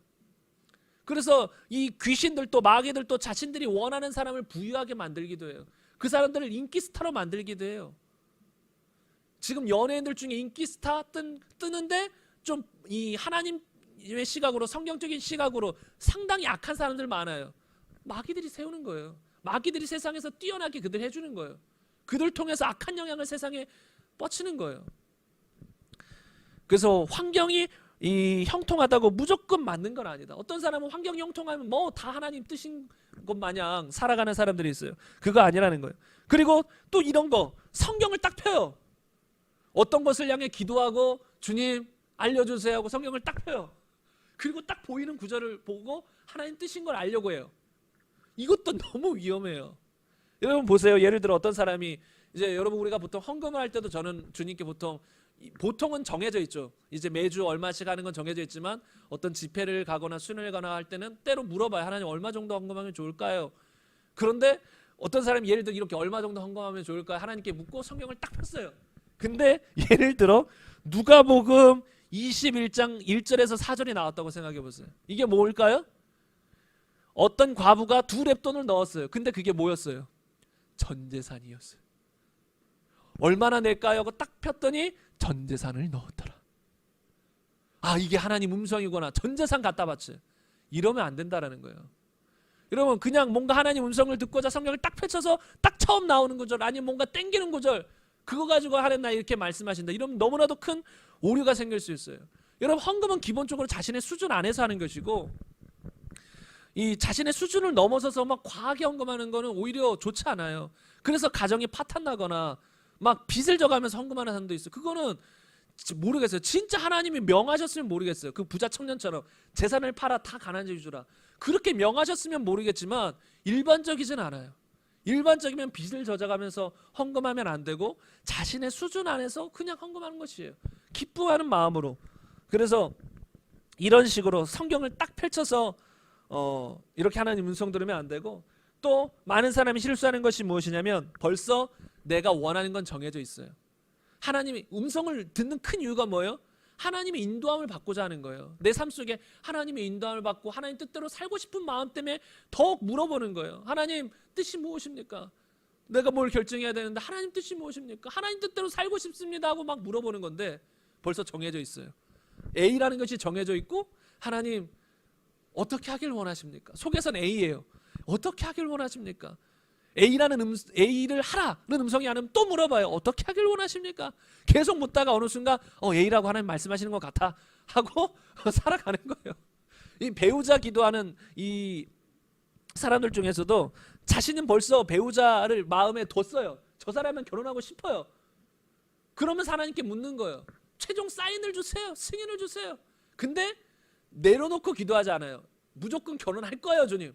하나님 승인해 주세요. 그러면서 계속 기도해요. 그러다가 어느 순간 자기 스스로 응답 받았대요. 응답 받았대요. 근데 자기의 응답인 거예요. 자기 생각인 거예요. 이렇게 우리는 자기가 벌써 답을 내려놓고 자기가 다 결정해놓고 주님 앞에 기도하는 건 의미가 없어요. 그리고 속아요. 스스로 속아요. 자신의 음성이고 자신의 뜻인데 하나님의 뜻이라고 속는다라는 것이죠. 그래서 우리는 항상 음성 들을 때는 이 기본 자세가 하나님 뜻이면 무엇이든 순종하겠습니다. 하나님 뜻이면은 제가 원하는 것이 이것이 있는데 이것도 내려놓겠습니다. 이런 자세가 돼요. 물론 우리가 원하는 게 있겠죠. 내가 A를 원할 수 있어요. 그러나 원하는 것이 있을지라도 하나님의 뜻이면 내려놓겠습니다라는 마음 자세가 있어야 되는 거예요. 그럴 때 우리가 더 명확히 주의 음성을 듣고 속지 않을 수 있다라는 것이에요. 그래서 여러분이 이렇게 하나님 음성을 들을 때 앞으로 평생 이렇게 주의 음성을 들으며 귀를 기울이며 살아가시길 바랍니다. 그러다 보면 여러분이 분별력이 증가될 거예요. 서두에 말씀드린 것처럼 처음에 실수할 수 있어요. 조금 잘못 들을 수 있어요. 근데 저는 여러분에게 말씀드리기를 두려워하지 말라고 말씀드리고 싶어요. 실수는 당연한 것이에요. 사람 간에 대화할 때도 서로 뜻이 내가 뭘 말했는데 상대방이 오해할 때가 있잖아요. 사람과 대화할 때도 뭔가 대화할 때 잘못 알아들을 때가 있어요. 하나님과 대화할 때도 우리가 때때로 잘못 알아들을 수 있어요. 그러나 우리 마음이 겸손하다면 그것 때문에 큰 문제가 터지지 않을 거예요. 문제가 터져도 주님은 그것을 뒤집어 엎어서 합력하여 선을 이루어 주실 거라는 거예요. 그러나 중요한 건 교만하면 그때부터 큰 문제인 거예요. 교만하면 그때부터 그 사람은 그냥 하나님이 대적하시는 그런 사람이 될 수도 있는 거예요. 무서운 것이죠. 그러나 우리가 겸손하게 하나님을 사랑하는 마음으로 하나님을 추구하다 보면 하나님의 음성에 때때로 실수하더라도 계속 주의 음성을 들으며 살아갈 수 있고 날마다 그 음성에 따라 인도에 따라 푸른 초장으로 인도함을 받을 수 있어요. 그리고 그렇게 인도함을 받는 사람이 삶이 계속 지속되다 보면 분별력이 급상승해요. 계속해서 증가돼요. 부부 간에도 또 부모 자식 간에도 또 친구 간에도 하루 이틀 지내가지고는 상대방의 마음과 뜻 대화할 때도 제대로 이해 못해요. 그러나 오랜 세월 지낸 친구나 부모나 형제, 부부지간에는 상대방의 눈빛만 봐도 안다라고 했잖아요. 상대방이 말 한마디만 해도 알았어 무슨 뜻인지 알겠어 이렇게 나올 수가 있는 거예요. 그러나 한두 번 만나고 가지고는 상대방의 말을 그렇게 제대로 알아듣기가 어려워요. 잘 귀 기울여 들어도 때로 잘못 알아들을 수도 있다는 거예요. 그러니까 우리가 오랜 세월 하나님과 교제하다 보면 점점 하나님의 뜻을 더 명확히 분별할 수 있고 잘 알아들을 수 있다는 것이에요. 그래서 여러분이 실수를 두려워하지 마시고 더 성경에 근거해서 하나님 음성 듣기를 사모하시기를 간절히 바랍니다. 우리 시간 함께 기도했으면 좋겠습니다. 우리 시간 함께 기도하실 때에 여러분 하나님 음성 듣는 것은 그냥 선택이 아니에요. 우리가 하나님 자녀가 된 순간 성령의 인도함을 받으며 살아가는 것이 필수인 거예요. 당연한 것이죠. 살아계신 하나님인데 왜 우리는 항상 일방적으로 하나님의 말씀만 듣고 그리고 기도는 우리가 일방적으로 올리기만 하고 하나님은 아무 말씀도 안 하시고 이런 것이 아니라는 거예요. 하나님은 우리와 교제하길 원하시고 세세하게 우리를 인도하기 원했어요. 구약시대의 불기둥과 구름기둥처럼 삶 속에서 어떻게 행해야 되는지 가야 될지 말아야 될지 이것을 선택해야 할지 저것을 선택해야 될지 어떤 삶을 살아가야 될지 또 내 마음속에 어려움이 있고 문제가 있고 고통이 있을 때 어떻게 해결해야 될지 모를 때 주님 앞에 기도하면 주님은 그것에 대한 명확한 해답을 주시고 마음의 위로함을 주시고 해결해 나가주신다는 거예요. 주님은 우리에게 항상 말씀하시는 분이시라는 거예요. 주님은 살아계시기 때문에 그래서 우리는 주님의 말씀을 듣고 살아가야 되는데 이 시간 함께 기도했으면 좋겠습니다. 하나님 내 평생 주의 말씀 정확하게 듣고 주의 진리 정확하게 듣고 살아가기 원합니다. 나에게 매일 말씀하여 주옵소서. 내가 그 음성 듣기를 사모합니다. 주님과 교제하기를 사모합니다. 주의 말씀은, 주의 음성은 나의 입에 꿀보다 귀합니다. 꿀보다 답니다. 주님 사모합니다. 날마다 그 음성 들으며 주님의 인도함 가운데 살아갈 수 있도록 우리를 붙들어 주시옵소서. 우리 함께 기도하며 나가시겠습니다. 하나님 감사합니다. 하나님 감사합니다. 하나님은 어제나 오늘이나 영원토록 동일하시며, 하나님은 여전히 살아계시며, 하나님은 여전히 말씀하시는 분이십니다. 하나님 간구합니다. 우리가 주의 음성을 날마다 들으며 주의 음성 가운데 살아가게 하여 주옵소서. 하나님은 성경을 주셨고 성경을 기반으로 날마다 우리에게 말씀하시는 분이십니다. 날마다 우리를 인도하시는 분이십니다. 날마다 우리를 지도하시는 분이십니다. 주님, 우리가 그 주님의 인도함을 따라갈 수 있도록, 주님의 음성을 명확히 듣고 살아갈 수 있도록 주님 붙들어 주시옵소서. 주님, 영적인 눈을 열어 주시옵소서. 영적인 귀를 열어 주시옵소서. 영감을 증가시켜 주옵소서. 영적으로 민감해지게 하여 주옵소서. 그래서 우리가 영으로 주의 음성을 잘 알아듣게 하시고 그 주님의 음성에 따라 살아가게 하여 주옵소서. 주님은 사랑이시기 때문에, 너무나 주님은 사랑이시기 때문에 우리를 바른 길로 인도하시기 위해 날마다 우리에게 말씀하시는 분이십니다. 우리가 잘못된 길로 가려고 할 때마다 주의 말씀을 생각나게 하시고, 또한 내적인 증거와 내적인 음성과 또한 꿈과 환상과 여러 가지 방법들로 주님은 우리를 지도하시는 분이십니다. 인도하시는 분이십니다. 주님은 우리를 사랑하시기 때문에 어디로 가야 바른 것인지, 어디로 가야 형통할지, 어디로 가야 승리할지 다 알고 계시기 때문에 우리를 날마다 인도하시는 분이십니다. 주님, 우리가 그 인도함 따라 살아가게 하여 주옵소서. 그리고 우리가 주의 음성을 들을 때 그 성경 속에 있는 말씀들이 지식에서가 아니라 우리 안에 실제로 와닿을 수가 있습니다. 우리 안에 실제가 될 수 있습니다. 주님, 단지 지식이 아니라 주의 말씀들이, 음성들이 우리 안에 실제가 되게 하여 주옵소서. 주님, 지금 이 시간 역사하심에 감사드립니다. 지금 이 시간 이 가운데 임하고 계심에 감사드립니다. 지금 이 시간 우리에게 역사하고 계심에 감사드립니다. 더 강력히 역사하여 주옵소서. 더 강력히 역사하여 주옵소서. 더 강력히 역사하여 주시옵소서. 하나님, 영적인 문들이 열리게 하여 주옵소서. 영적인 눈과 귀와 영적인 감각들이 열리게 하여 주옵소서. 그리하여서 날마다 주의 음성에 따라 살아가게 하시옵소서. 그러나 분별하게 하시고 속지 않게 하여 주옵소서. 비성경적인 내용이나 내적으로 확신이 들지 않는 것들에 속지 않게 하시고 제대로 분별하여 하나님의 말씀 따라, 음성 따라 살아갈 수 있도록 하나님 역사하여 주시옵소서. 하나님 감사합니다.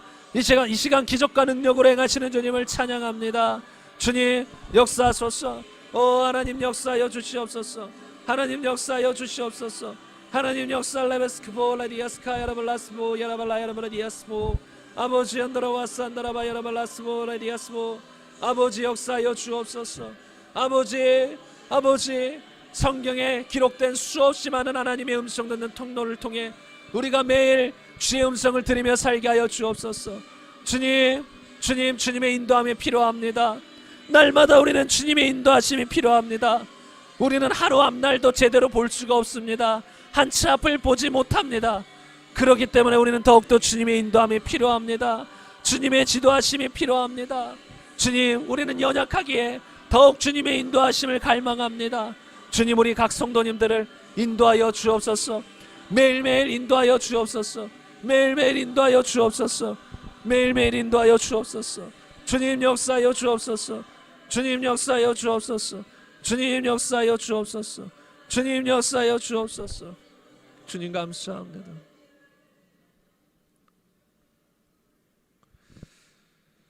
예수님의 이름으로 기도드립니다. 아멘. 여러분, 앞으로 하나님의 음성을 듣게 될 텐데 더 자주 다양한 방식으로 하나님 음성을 들을 수 있을 텐데 가장 중요한 것 중에 하나는 여러분 순종하셔야 돼요. 주님께 정말 순종하는 마음으로 나아가면 주님의 음성이 더 잘 들리기 시작할 것이고, 주님이 몇 번 말씀하셨는데 우리가 자꾸 거절하기 시작하면 무뎌질 수 있고 그 음성이 잘 들리지 않게 될 수도 있어요. 그래서 중요한 건 우리는 하나님 음성 듣는 것을 넘어서서 순종하는 거예요. 음성을 왜 들어요? 그 말씀대로 살아가고 싶으니까. 주님의 인도함 따라 살고 싶으니까. 그래서 주님의 음성을 듣는 것입니다. 그래서 정말 순종하는 마음으로 우리가 살아가시길 원합니다. 음성 듣는 것보다 어찌 보면 더 중요한 건 순종이에요. 제가 왜 이걸 또 추가로 말하냐면 또 기도 중에 이런 마음이 살짝 들었어요. 순종해야 한다. 주님이 원하시는 건 순종이에요. 음성을 잘 못 듣는 사람들 중에서도 말씀에 잘 순종하는 사람들이 있어요. 그러면 그런 사람들이 오히려 더 잘하는 거예요. 음성을 잘 듣는다고 하는 사람들 중에서도 잘 순종 안 하는 사람들이 있어요. 듣기만 하고 말만 하고 오히려 그거는 책망이 더 클 수 있다는 거예요. 그래서 여러분 하나님 음성을 들을 때 항상 순종으로 나아가시기를 간절히 기도드립니다.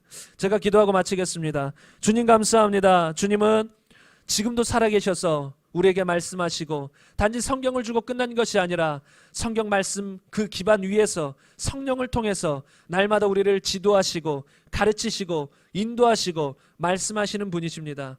우리가 날마다 그 성령의 인도하심을 따라 살길 원합니다. 성령의 음성을 따라 살길 원합니다.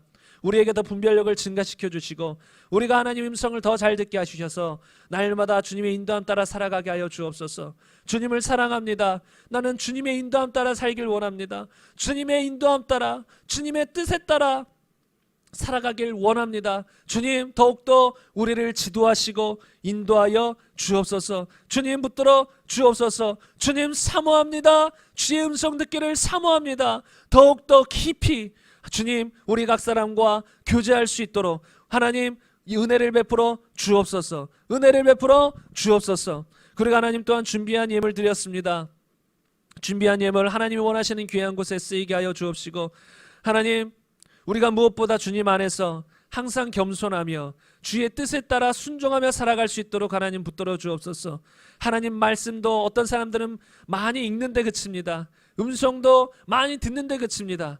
그러나 하나님은 항상 순종하는 데까지 이르러야 된다고 말씀하십니다. 순종하지 않으면 듣고 읽고 보는 것이 아무 의미가 없습니다. 주님 순종하는 자가 되게 하옵소서. 우리 모두가 겸손히 순종하는 자가 되게 하옵소서. 우리 마음속에 있는 완악함이 깨지게 하여 주옵소서.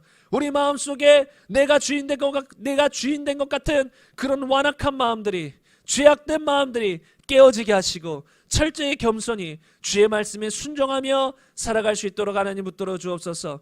하나님 혹여나 지금 이 가운데 또한 유튜브로 듣는 성도님 가운데 마음속에 불순종하는 것이 있습니까? 주님 이 시간 눈을 열어 보게 하소서. 지금 깨닫게 하소서. 지금 우리 안에 불순종이 있다면 주님 회개하는 시간 되길 원합니다. 주님 회개하는 시간 되길 원합니다. 그 불순종하는 것이 회개되지 않고서는 앞으로 나아갈 수가 없습니다. 주님은 그것을 원하십니다. 불순종하는 그것이 있다면 그것이 근본적인 죄가 될 수 있습니다.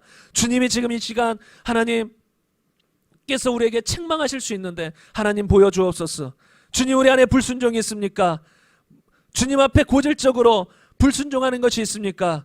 주님 회개케 하여 주옵소서. 주님 이 시간 회개케 하여 주옵소서.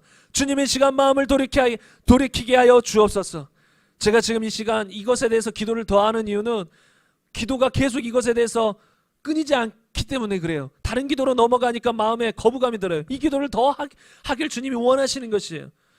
혹시 기도를 듣고 계시는 분들 가운데 마음속에 정말로 불순종하는 마음이 있다면 회개하길 원합니다. 내 마음속에 숨은 죄악이 있다면 회개하길 원합니다. 주님은 그것을 드러내놓고 회개하길 원하십니다. 주님은 속지 않으십니다. 우리 마음속에 숨겨놓은 거 사람들은 몰라도 주님은 아십니다. 아무도 몰라도 주님은 우리가 혼자 있을 때 혼자 마음속으로 품고 있는 생각과 마음까지도 다 알고 계십니다. 그래서 하나님을 속일 수 없습니다. 그러므로 여러분 회개하십시오. 이 시간 회개하는 시간 되었으면 좋겠어요. 제가 마무리 기도지만 여러분 마음 가운데 회개하는 마음으로 듣길 원합니다. 회개하셔야 됩니다. 회개 아니면 방법이 없어요. 천국 가는 방법은 회개한 믿음이에요. 아무리 하나님 음성 들어도 아무리 주님께 쓰임을 받았다라고 하는 사람일지라도 회개하지 않는다면 회개하는 삶을 그친다면 그는 불행한 사람입니다. 그는 하나님의 은혜에서 떨어져 나간 사람입니다. 그는 구원에서 멀어진 사람입니다. 구원을 잃어버린 사람일 수도 있습니다. 그러므로 여러분 마음에 어떤 숨은 죄, 포기하지 않는 죄 있다면 철저히 회개하시기 바랍니다. 하나님 감사합니다. 방금 나눈 메시지처럼 은혜 베푸사 철저히 회개할 수 있도록 붙들어 주옵소서. 역사하여 주옵소서. 지금은 우리 구주 예수 그리스도의 은혜와 하나님의 사랑과 성령의 내주 충만 교통하심이 오늘 말씀을 듣고 철저히 회개하며 또한 하나님 음성 듣기를 사모하는 우리 모든 성도님들과 이 나라와 북한과 이스라엘과 온 열방 가운데 지금부터 영원토록 함께 있기를 축원하옵나이다. 아멘.